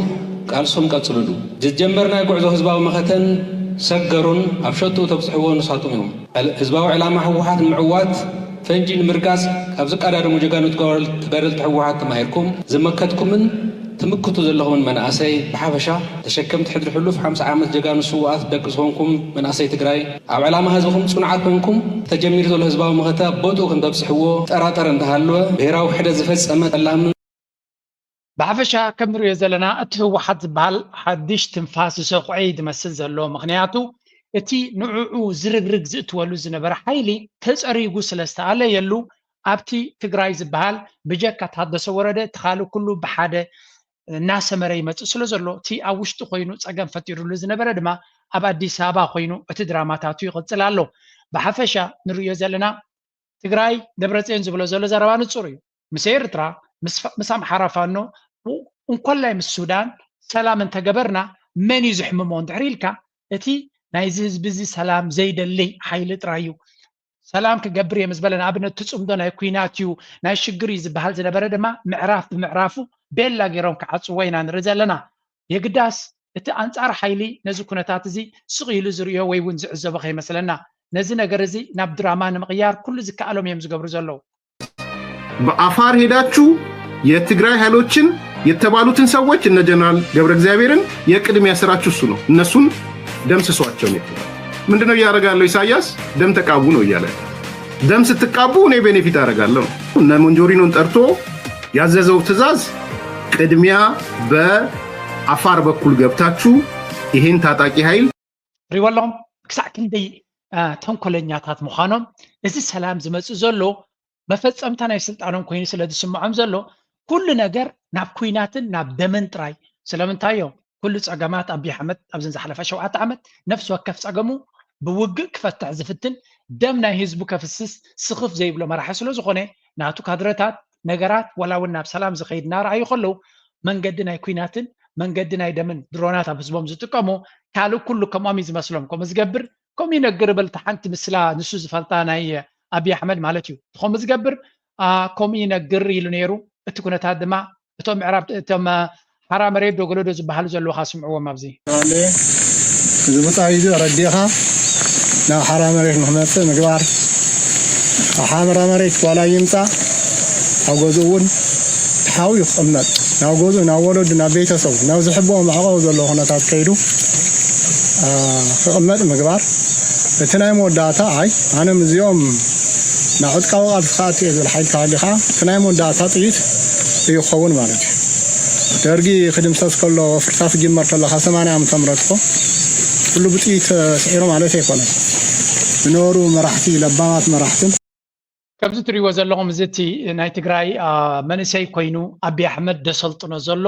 ኣንፃር ትግራይ ንክዋጋእ ዘዳልዎ ዘሎ እዩ በዓል በቲ ወዲ መን እዮም ዝብልዎ እቲ ጀነራል ኢንተርናሽናል ጀነራል ክብል ዝሰማዕናዮ በዓል ንሱ ደሞዝ ናይ ሃቢ ቁሒሞም ብበዓል ጻድቃንን ጌታቸው ረዳን ዝመሓደር ዘሎ ኣቢ ብቐጥታ ዝዝውሮ ዘሎ ሓይሊ እዩ ጻድቃን ግን ኣብዚኣቶም ጥራይ ጠጠው ኢሉ ከምዘየለ ክትፈልጡ ኣለኩም ኔክስት ስቴፕ ናቱ ስምዑ ብዚ أبو أديساوا مزلو مرحت برجدنا حمدوت تراقيبو كامز تمخاخرة تفلت اللهم جنرال زارقان لومي مسمام هربينا قبرز قابيرن كيروس أسفهان استراحة بخوينو مرحت برجدنا حمدو عبق أطاليم عطار هقدف نزقبرو وقالتيم جنرال زارقان كل مداود قاف خمس قبر اللهم قال آتي لهم اللهم متحاوري سمياو معبل برجدنا حمد زخونا ممهر بينا قبرز قابيرن عبز حلفة سومون أبو أديساوا زعاتو خوينو بس قدمان منستر أبي أحمد تراقيبو دما أب قداي إرتران أبوداي مقسقاس برجين حمدون سفي حزته غيرون يروم أو مونغو إرتران إثيوبيان تفتيرو زلو وطري نابي كبيد بركي عبس تسقاقرولو جيم منجس إثيوبيا نتقامتي سرعة قدف تغنو إرتراوان إنعكبا نقاطالي عب إرترا كلوا مزغل جدن عاستواطون مخكر هي قبرو اللهم زلو خوينوم توستخد ما منجس إثيوبيا نمرحت برجين حمد زغنو مناسي أبو أديساوا خمني جنرال تاركان زبلو مس شعبيا فولي كمن سلان زلو مرحتي إنالاخم ፖለቲካው ስልጣና ይህቦም ዘሎ ኮይኑም ምስ ኤርትራ አበዝ ግበር ኩናት ድማ ነቶም ኤርትራውያን ሙሉ ዕጥቅን ስንቅራለ ጻርቃን አቡ አዲስ አበባ ምስ ዘሎ መራሕቲ ብርጌድና ሓመዱ ተራኺቡ ከመዝ ተመኻኻረ ተፈሊጥሎም كم زين ريزلنا صاد كان نزخ جبر كم زخل كيت بلا خد جمتة تخليو كم ريزلنا نزيوم سبعتياتهم رخيبوهم كم زلون أبي حمد دما نزون ودزين كجبر كأمريكا تيزلو كاركم نجار كجبر ويكاله نايم بعله حلم سلو زلو يكون صاد كان تيزلو برا بزلو عندنا كو سلطان ونيبلون كو نجار نخجبر ترى وزاتهم برا أمريكا غيركو تالي كو في قبل كو يخلني يرجن again زيا تا عند تبلع عنجران عوتي بفلا بالإيرترا زلو وتسلي أبجمتي تيغا نزو كنتات زي تدقيمو نتي زلو شجرات أب نتي زلو نزو منسيات تدقيم كا مستي نايتجراي دم حرام ريد بهذا زلو نخلت يوم حواويس كا سبري سريح كا مولعنا فينات دي ولا أبتك أن جنبار جير كا مجمريا بوم جير كا كتت على اعتقل مالتيو هذا كابتيك جبر زخل قدم يزي قدم دما مسمنتاين مقدامي خاكم فلت نكلالنا تسبو نجر اذا حجز جبر زلو كل تي بلانات ناتهم ولا ببوليتيكا نتنا يتغري بوليتيكاون كم اجري نتاصم دون مفراس صاد كانوا وجلون بتنا ايرترا رادي كنا بتنا يتغري زغبرو زلو غرايو من استراتيجي كورا حزم ساكل سنزيلي كلهم صلاتهم يخلص اكل كاس سنزيلي ስለዚህ ማخل ኮይና ወጋን ክፍረሉ ምክንያት ይላል አማخل ኮይና ከነማ አዝን ተራ ኮይና ስትራቴጂካል ፖዚሽን ናትና ኒውትራሊቲ ይፈውዘሉ ሓደ ሰላም ናይ ትግራይ ክስን ተራ ኮይና ትግራይ ወዘራት ለኹነታት ዝህዱነት ኣለዋ መንግስትና ክሰርዕ ዝኽእል ቅቡልነት ዘለዎ ናይ ምግባር ዓቕሚ ዘለዎ ኣይኮነን ናይ ምብተን ሓደጋው ስለዘለና ኣብ ሰዓት ዝይውን ኮይና ጽምዶ ክንፈጥረ ይኽእል እንዝልቁም ኣብ ሰዓት ዝይኮንካ ናይ ጉጅለ ጽምዶ ያኽፈጥር ናይ ጉጅለ ጽምዶ ካብ ብሔራዊ ረብሓ ካረጋግጽ ይኽእል حدا في جالنا حواد نبي شعبي حدير له حدا في جالنا حواد كعب نبي سمنا حدير زيهم زقور وركب وجلا وركب بر بيها وركب بر وجلا وروح بر بيها وروح حكم كم سيهم سلوا هنا ونتخيل كنا نبي نعمل زال ينسق كل لا فلا له نزيم زلبر وش أول بدينا نقول فتح بيها واحد نتناولنا وحدا قاعد يصير زلبر زوي كمل السلام وين مزدجز نقول وركب وسن كل وقت خيل عنه تزي كوينو تقرأ نعم بالتعامل زلبر زل صندوق زغبر زله صملو تግራይ ነን ብታን ተخولو زلو نحنا كم تግራይ نيش عام زلنا يكون كم تري ودلهم اتصمدو بفلاي كلها تصمدو الرجي كويناتو زلا حيلي وجن حجي تدمتي بدعم نابرتعي زما تزلو سلمنتاي تدمتي نابرتعي زما تزلو مخنياتو This is happening already. ትግራይን ኤርትራን ተበሲሮም ኣብ ሩባ ትግራይን ኤርትራን ድግስ ምትሕዋስ ህዝብታት ትግራይን ኤርትራን ተጸቢለሎም ኣብ መንጎ ህወሓት ነግደፍን ጽምዶ ተጀሚሩ ዝብል ዜና ብስፍሓት ኣብ ዝውግዕሉ ዘሎ እዋን ፈለማይ ዝተባሃለ ርክብ ህዝብን ህዝቢም ክልቲኡ ወገን ወግዓው ኮይነሎም እቲ ርክብ ድማ ኣብ መንጎ ህዝብታት ጉሎ መኽዳን ኣንበሰ ተገለባኒ ተሳሊጦም ፍፍላት ሓበሬታ ብቪድዮ ኣሰንዮም ኣብ ዝርክሑ ሓዱሽ ምዕባለም ኣብ ኣጀንዳ ጽምዶም ፍልይ ዝበለ ምዕባለ ህዝብን ህዝቢ ዳግም ዘጻምድ ዝተባሃለም ምትሕዋስ ተዓዚብና ኣለና ኣብ ዝሓለፉ ዓመታት ኣብ ልዕሊ ሕጂ እዚ ዜናታት እዚ ሓበሬታ እዚ ክወፅእ ከሎ ንብዙሕ ሰብ ኣለርጂክ ከም ዝኾነን ገጅፍ ከቢድ ፀገም ክፈጥር ከም ዝኽእልን ምግንዛብ የድሊ ስለዚ ኩሉ ሓይሊ ነዚ ኩነታት እዚ ንድሕሪት ንምምላስ እዚ ኩነታት እዚ ንኸይሰልጥ እዚ ነገር እዚ ኣብ መዕለቢ ንኸይበፅሕ ኩሉ ነገር ክገብሩ ምዃኖም ምግንዛብ የድሊ That's why ድማ እቲ ኢንተንሲቲ እቲ ክበድ ናይቲ ነዚ ንምፍራስ ዝግበር ዘሎ ሓይሊ እናቐፀለ ክኸይድ እቲ ቃልሲ ድማ ሕጂ ዝመፅእ እቲ ብወገን ነዚ ጽምዶን ሰላምን ዝደፍዕ ሓይሊ ድማ ማዕረቲ ንዑ ከፍርስ ዝደሊ ዘሎ ሓይሊ ክጎይ ክኽእል ኣለዎ ፎር ኤግዛምፕል ኣብዚ ኣነ ክልተ ነገራት ክበኩም እየ ጥልመት ናይ ገሊኡ ሕጂ ዝጀመረ ይኮነ بقى قالت بيرترا زدلي كونن انتي ناطنت هيغباني ولا حنتي بحر يدلينا مريت يدلينا هزبي زغدسنا እንዳተባህለ زي بحال غوسغاس كاتني شو حدش ነገር አይኮንም ለዚህ ጥልመቱን حدش አይኮንም ትገብሩ ዘለኹም وخمي يزربحوا زي مس بلصقنا أماني لسنا أبزالن كنز قبرو زلو سراح نزيوم سبات زياتهم بيلا غيري كنتيت كيروم زلو باي ذا واي تزقرم ناي أبي بروباغانديست نزيوم سبات زياتهم كتفوا ميلهم تبقسيهم انتاي سكيلهم حدا دكتور ناي أبي كادر مالتي انتاي لا صحيفة لا مسلوكم to our Eritrean brothers and sisters the Oromo will return the favor for Eritrea's support of our struggle by standing with you in your fight to be free from Isaias Afwerki's grip. We will never forget your solidarity. Eritreans, we are coming not to invade, but to help liberate you. Favor returned, justice served, and yes, Asap will be returned to Ethiopia. ስለዚህ ታይብልሎ ነቶም ኤርትራውያን ቅድሚ ሕጂ ንህዝቢ ኦሮሞ ንቃልሲ ህዝቢ ኦሮሞ ዝደገፍኩም ነቲ ዝገበርኩምልና ሓገዝን ደገፍን ብምንታይ ከነማልሰልኩም ኢና ኣብ ኤርትራ ዘሎ ፕሬዚደንት ንዑ ኣሊኹም ሓርነትኩም ንክትእውጁ ክንሕግዘኩም ኢና እወ ብርግፅ ድማ ንክንገዝኣኩም ኣይኮንና ንመፅእ ዘለና የግዳስ ዓሰብናትናያ ናብ ዋና ክትመለስ እያ ትብሎም ኣላ እዞም ብሃማት ድማ ናይ ብሓቂኦም ዝሕዝኑኻ መዓልታዊዮም ከምዚ ዝፅሕፉ ዘለዉ ካብዚ ጌርካ እዚ ዶክተር እዩ ዝበሃል ዶክተር እያ ትበሃል ኣሜንታ ዶክተር ኣብቲ ዓዲ ከቑርብትለይ ምልክት ሕቶ ዘለዋ እንዲ ግን ኣብዚኣ ሓንቲ ፅሕፍቲ ካብ ሃገራዊ ቻርተር ናይ ኤርትራ ዝወፀት እያ ኣብዚ ናሽናል ኢንትረስት እውን ኣስጊርዋ ነይሩ ከዳዕ ዝብል ቃልሲ ብዙሕ ግዜ እያ ክትዝረብ ንሰምዓ ብናይ ኤርትራ كدع مالت وي كات زلعله كدعات انتاي مخانو قالنتهم زي تفلتو كحبركم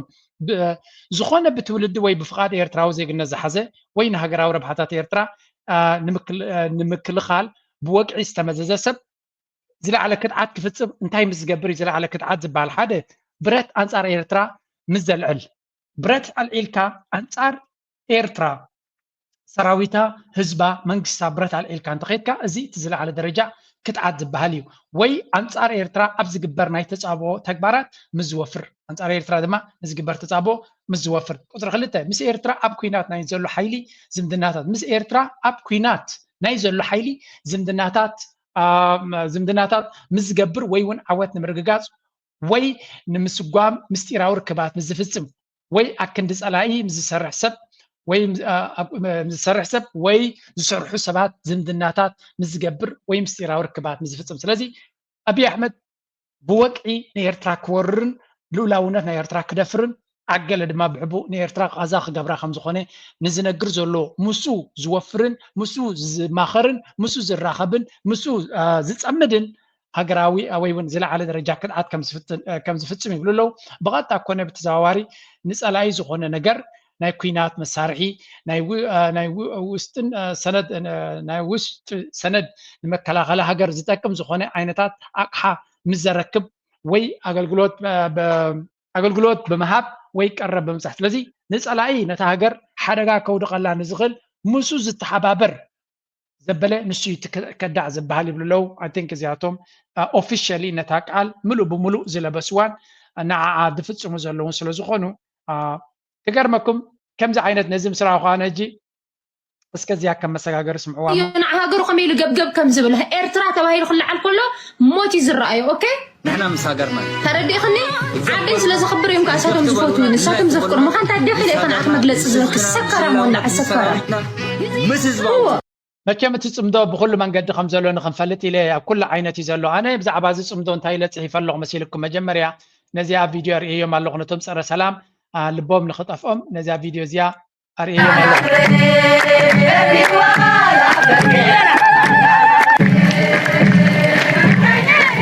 so نزع فيديو زيا أرئيه انتايلت يفلقوا peace is rising in the horn despite a big chaos agenda أبي أحمد أجرجرن شجرنا بتزوبك كمس يسعرالو سلام جن نتسعرناتو نافشلي متسالو Eritrea is building bridges while Abiy is burning villages Eritrea بينتوناي سلام كتفتر تسعرالا أبجن عدتات كقاصل يبيز زلو the region is waking up زوبانا دما يتنسالو the people are choosing peace not propaganda تزبدما سلامي مرز على كندنا يبي propaganda through collaboration Eritrea and Tigray unite for peace بس Eritrea and Tigray السلام كحبرا جميرنا لوا The border communities from Eritrea and Tigray celebrated Eritrea's 34th Independence Day together, showing the world that real peace starts from the ground up. ስለዚህ እዚ ንሪኦ ዘለና ኣብ ዶብ ዝቕመጥ ናይ ኤርትራን ትግራይን ህዝቢ ብሓደ ኮይኑ መበል 34 መዓልቲ ናጽነት ብሓደ ከም ዝበዓለ እዚ ድማ እቲ ሰላም ዝበሃል ካብቲ ህዝቢ ክብገስ ዘሎ ወይ እውን ትጽምዶ ውጽኢታዊ ክኸውን ኮይኑ ንህዝቢ ብሓደ ብፍላይ ድማ ኣብ ዶብ ዝቕመጥ ህዝቢ ብሓደ ክራኸበሉ ዝኽእል ኣጋጣሚታት ምፍጣር ማለት እዩ። ኤርትራ ትገብሮ ዘላ ብዙሕ ስራሓት ሜይንስትሪም ሚድያ ግን ክነግሮ ዘይደሊ ነገራት ክነግር ሓደ ፒስ ዊዝ ኔይበርስ ኖ መጀመርያ ፒስ ኣት ሆም ፈርስት መጀመርያ ሰላም ኣብ ገዛኻ ሰላም ኣብ ልብኻ ኣብ ውሽጥኻ ይዝድሊ ድሕሪኡ ኣብ ገዛኻ ኣብ ከባቢኻ ድሕሪኡ ናብ ጎረቤት ሃገር ዝኽየድ ስለዚ እቲ ናይ ኤርትራ ትክክለኛ ሰላም ክገብር ዘሊ ዝኾነ ሓይሊ ኣብ ገዝኡ ክጅምር ዘሎ ሰላም ኣብ ኤርትራ እዚ ኸ Eritrea achieved internal stability despite unjust sanctions, isolations, and smear campaigns by the West. Eritrea أوشت هجرة سلام الرجعتن أو حسا أنصار كل جدا تسعنو زي فتحوا جدا تنصلو كمون حماقا سلامن شجرن نب معربنا ما تخلو أوشت سلام الرجعتن كجبر جميرة. سلزي أوشت سلام الرجعتن سلزي الله نتوم كتامساز الرهاب بعد ما نبون جزا تخيل الله. Strong relations with Sudan, Tigray, Amhara, and Afar, proving that true peace begins with your closest neighbors. ስለዚ እቲ next step ድማ ካብ ገዛኻ ነቶም ቀጥታ ነፃላ መንደቕካ ዘለዉ ህዝቢ ምሳቶም ድማ ሰላም ክትገብር ኣለካ ስለዚ ምስ ህዝቢ ናይ ሱዳን ምስ ህዝቢ ናይ ትግራይ ምስ ወላ ሱዳን እውን ኢስተርን ሱዳን ክትብለ ትኽእል ኢኻ ግን ኢስተርን ሱዳን ቦም ባና ድማ ዌስተርን ምዕራብ ናይ ኤርትራ ማለት እዩ ከምኡውን ኣካል ናይ ደቡብ ኤርትራ ክኸውን ዝኽእል እዩ ስለዚ ንሪኦ ዘለና ምስቲ ቀጥታ ርክብ ዘለዎም ሳና ህዝቢ ሱዳን ይኹን ትግራይ ይኹን ኣምሓራ ይኹን ዓፋር እዚኦም ሰባት እዚኣቶም ምሳቶም ምክንያቱ ኔሽን ኤንድ ናሽናሊቲ ስለ ዝበሃለቶም ህዝቢ ኣብ ኢትዮጵያ ድማ proving that true peace begins with your closest neighbor ምስ ቀጥታ ጎረቤትካ ሰላም ክጅምር ዘሎ not to fake peace from ኣቢ ናይ ሓሶት ሰላም ከም ዝሰርሕ ዘሎ እዩ ዝነግር ግን ኣብ ሓቂ ኣብ ኩንነት ኣቢ talks peace but walks war ባፉ ሰላም ይዛረብ ኣባይታ ግን ምቅፃልን ኩናትን ጥራዩ ምርጫናቱ ዘረቡ ደይኮነ ተግባራቱ ይኻ ተቆነ ዘለካ ንዝኾነ ሰብ ድማ his regime continues to massacre civilians in Amhara, Tigray, Oromia while faking diplomacy fake ዝኾነ ዲፕሎማሲ ገብር ኣለዎ ናበለይ ኣብ ኣምሓራ ብሞት ዝኽሰስ ዘሎ ብህልቂት ዝኽሰስ ዘሎ ብእግርግር ዝኽሰስ ዘሎ ኣብ ኦሮሚያ ከምኡ ኣብ ትግራይ ድማ ብኣፅዋር ተኩሽ እንተዘይቀተለ ብጥሜትን ብካልእ ዕፅዋታትን ዝገብሮ ዘሎ ድማ ክንርኢ ንኽእል ኢና Eritrea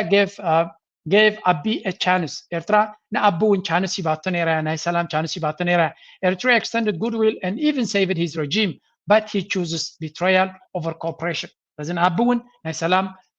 Delta Tawahibo Abgiz Shukur de Madawila Tulia Nusugin Almatin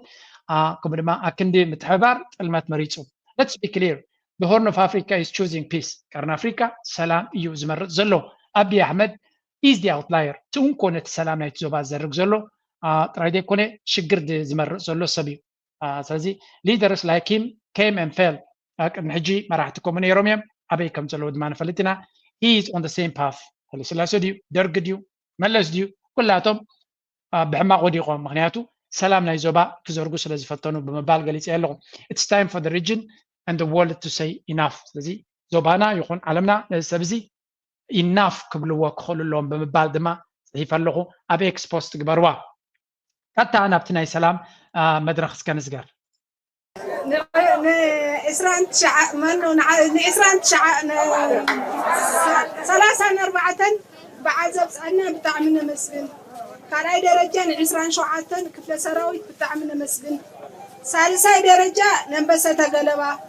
رابعة كعا نقولهم قدن حزب زلام بسا بتعمل أنا مسجن كم زي الزحوا وصلنا لقد صلح وسجرنا. بتعمل أنا مسكين بتعمي. غني الله. هو هذا مسجد المخاعة تحققنا ترسسنا تقبلناكم هرد نقول لكم نمبر أفراس كلمنا لكم من هيك هذاسي بعجلة غير من أخطأتو من قصنا خبركم من كريكم من دليل تريتنا يرنامو زخنا خوينا خاعة ما هو كويا ونصبغو الله يكونن ولا كان احنا تقدمنا نسخاتكم كعامل دم يا هون تواتهم سبعين سنه تندقم قولنا زي بالملك تحققنا وعينا لنا لما عطي هو مسات قلبا أتابع عدين مخل على عدين بس تقلبا أدار شمس بتنكهبا دك حام بربع تبص هذا خكبا مزلنا يبلنا إن بس تقلبا مزلنا كيبلنا إن بس تقلبا سجاراتهم خراب ربربا أزمان نجنا عدي يغربا حصل جابا كويانا يملا يسرح حصل جابا من قلنا تورن كان بتربا كذا عتبل كا عجلا أوان ده اللي ذكر معروضنا أبيت زربا بس ما أبلا ما سبر أبلا سبري حتى غاية تلينا قهري ولا مريم بدي أحوسو كيدا مقوم الناس تحوسو الواساي كالم سورسو بعدين رأي ترى على ما تنبل بلا مسحوسو أبراهيم سلطان ولا بدي أحوسو كيدا ما منا تحوسو كيدا ما منا تحوسو الواساي كالم سورسو بعدين رأي ترى على ما تنبل بلا مسحوسو وين خميرة ولا بدي أحوسو درس عوته ولا بدي أحوسو كيدا مقوم الناس تحوسو كيدا ما منا تحوسو الواساي كالم سورسو بعدين رأي ترى على ما تنبل بلا مسحوسو قبل الله ما سبر قبل الله سبري حتى غير خوني هلنا قفري كبر عرون صبغ غير خبري علمان مكر خال علمان مكر خال علمان هزبا وقنبار حرنتي إثرا علمان مقص إثرا عزمين هزبي عزمي أبيت لبونا بيقول مخادا انقع دحان مزاخوم كبد إدلي بشيم عم بس تقدر بشيم حالتات مكر خال إرترا أنا قبل أدلي زله نابسات صبغتي بابا داسنا بممزاخم حقوسنا وسن يبلون بلاي عم بس تقلبا نبها العد مالتي كتيلي قبل أدلي زله إذا محيلتات مكل خال إرترا نهز بقول مخادا أبز عم بابانا أبز حقوسنا مسانا خوعلو علوهم إلهم كندي زي تأدني باجت أوسيهم نعنا كدستو نعنا خحقوسو كمزي بمقبارم حقوسي وسن يبلون حجون هزبي قلهم خادا كبل دليل زله زحالفة صحاب ترفيو زحالفة أخلنا حج غنابي أنفتنا ناب سلام حج غنابي أنفتنا ناب لملم حج غنابي أنفتنا ناب هنصا يخون صلتنا ويكعا تسفانا زيا انداولكو زربا يعصب عاطن حفظ حتى خندي كيلبم ودي كابز يوم توليدو دو ودي زمن سينا يلو مسي صغير كابكا هاتو قطو كزارب تسمعو مبزحت غزيخات ناي تمرت عدل زرغبه ولدو حدا غزي تتحزن يخا تحبرت كاب مهرو او امرو زبلو مبزحت غزيتهم ولدي اف كفت خلو مصحف انبيبهم او ورقه صحيفهم كاب تليفونهم نانببو يكونوا تزاربو كاب امروهم يم تزاربو كزاربو خلو دما طعم زربا نمدرخو زتقلب زربا ناي مزراب عقم لوم عدل نحريبنا يوم مالتي اذا كاميرا تسطيو حزب علمنسي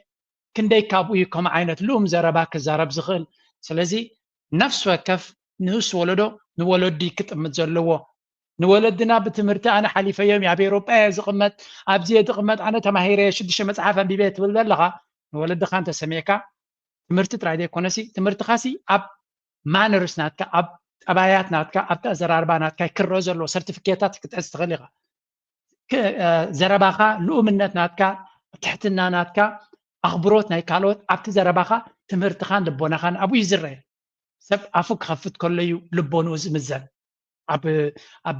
بروفايل نات كاتك كازر لها ويون أبرز خان بير كازر لها قوبع يكون مهرز جبركا مالحسكا كفيت كانت عين زربات الزرب نسيو مهر دي خاي مهر لبام دي خاي لبامن بو يزعكنا كاسب بزوغين بتقل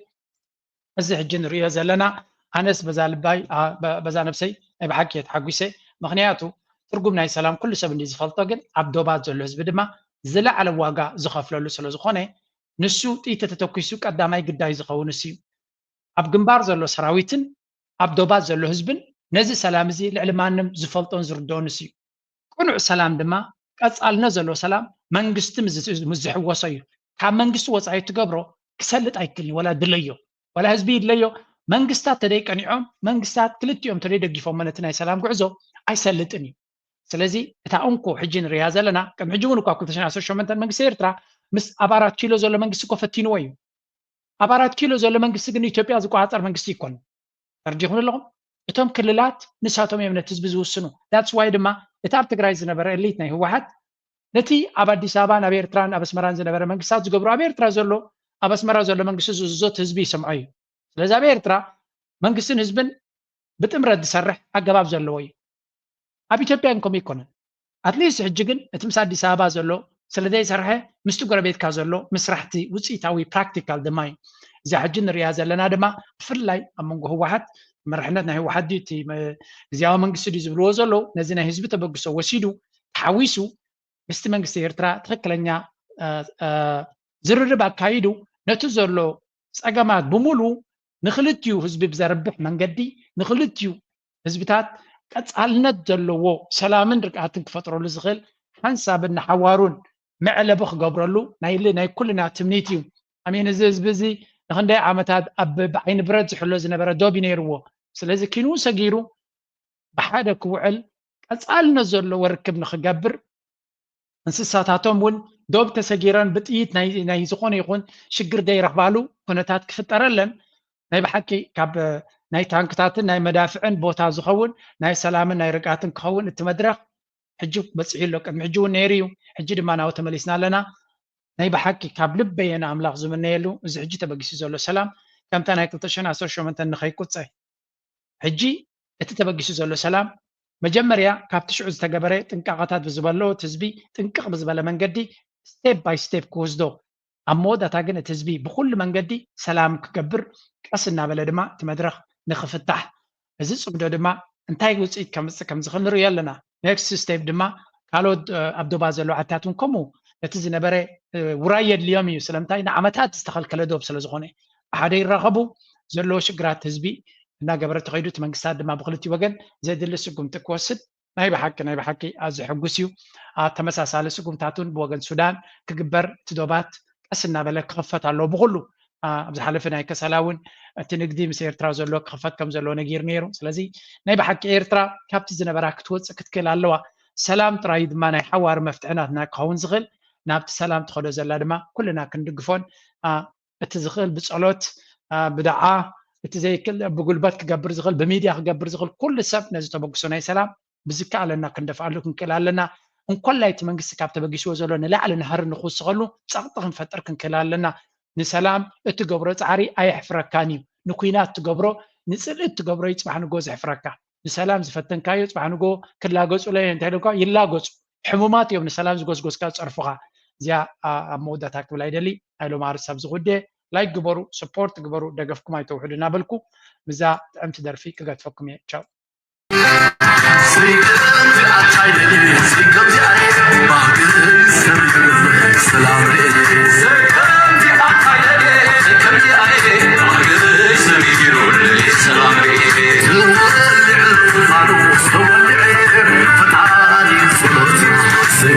Salam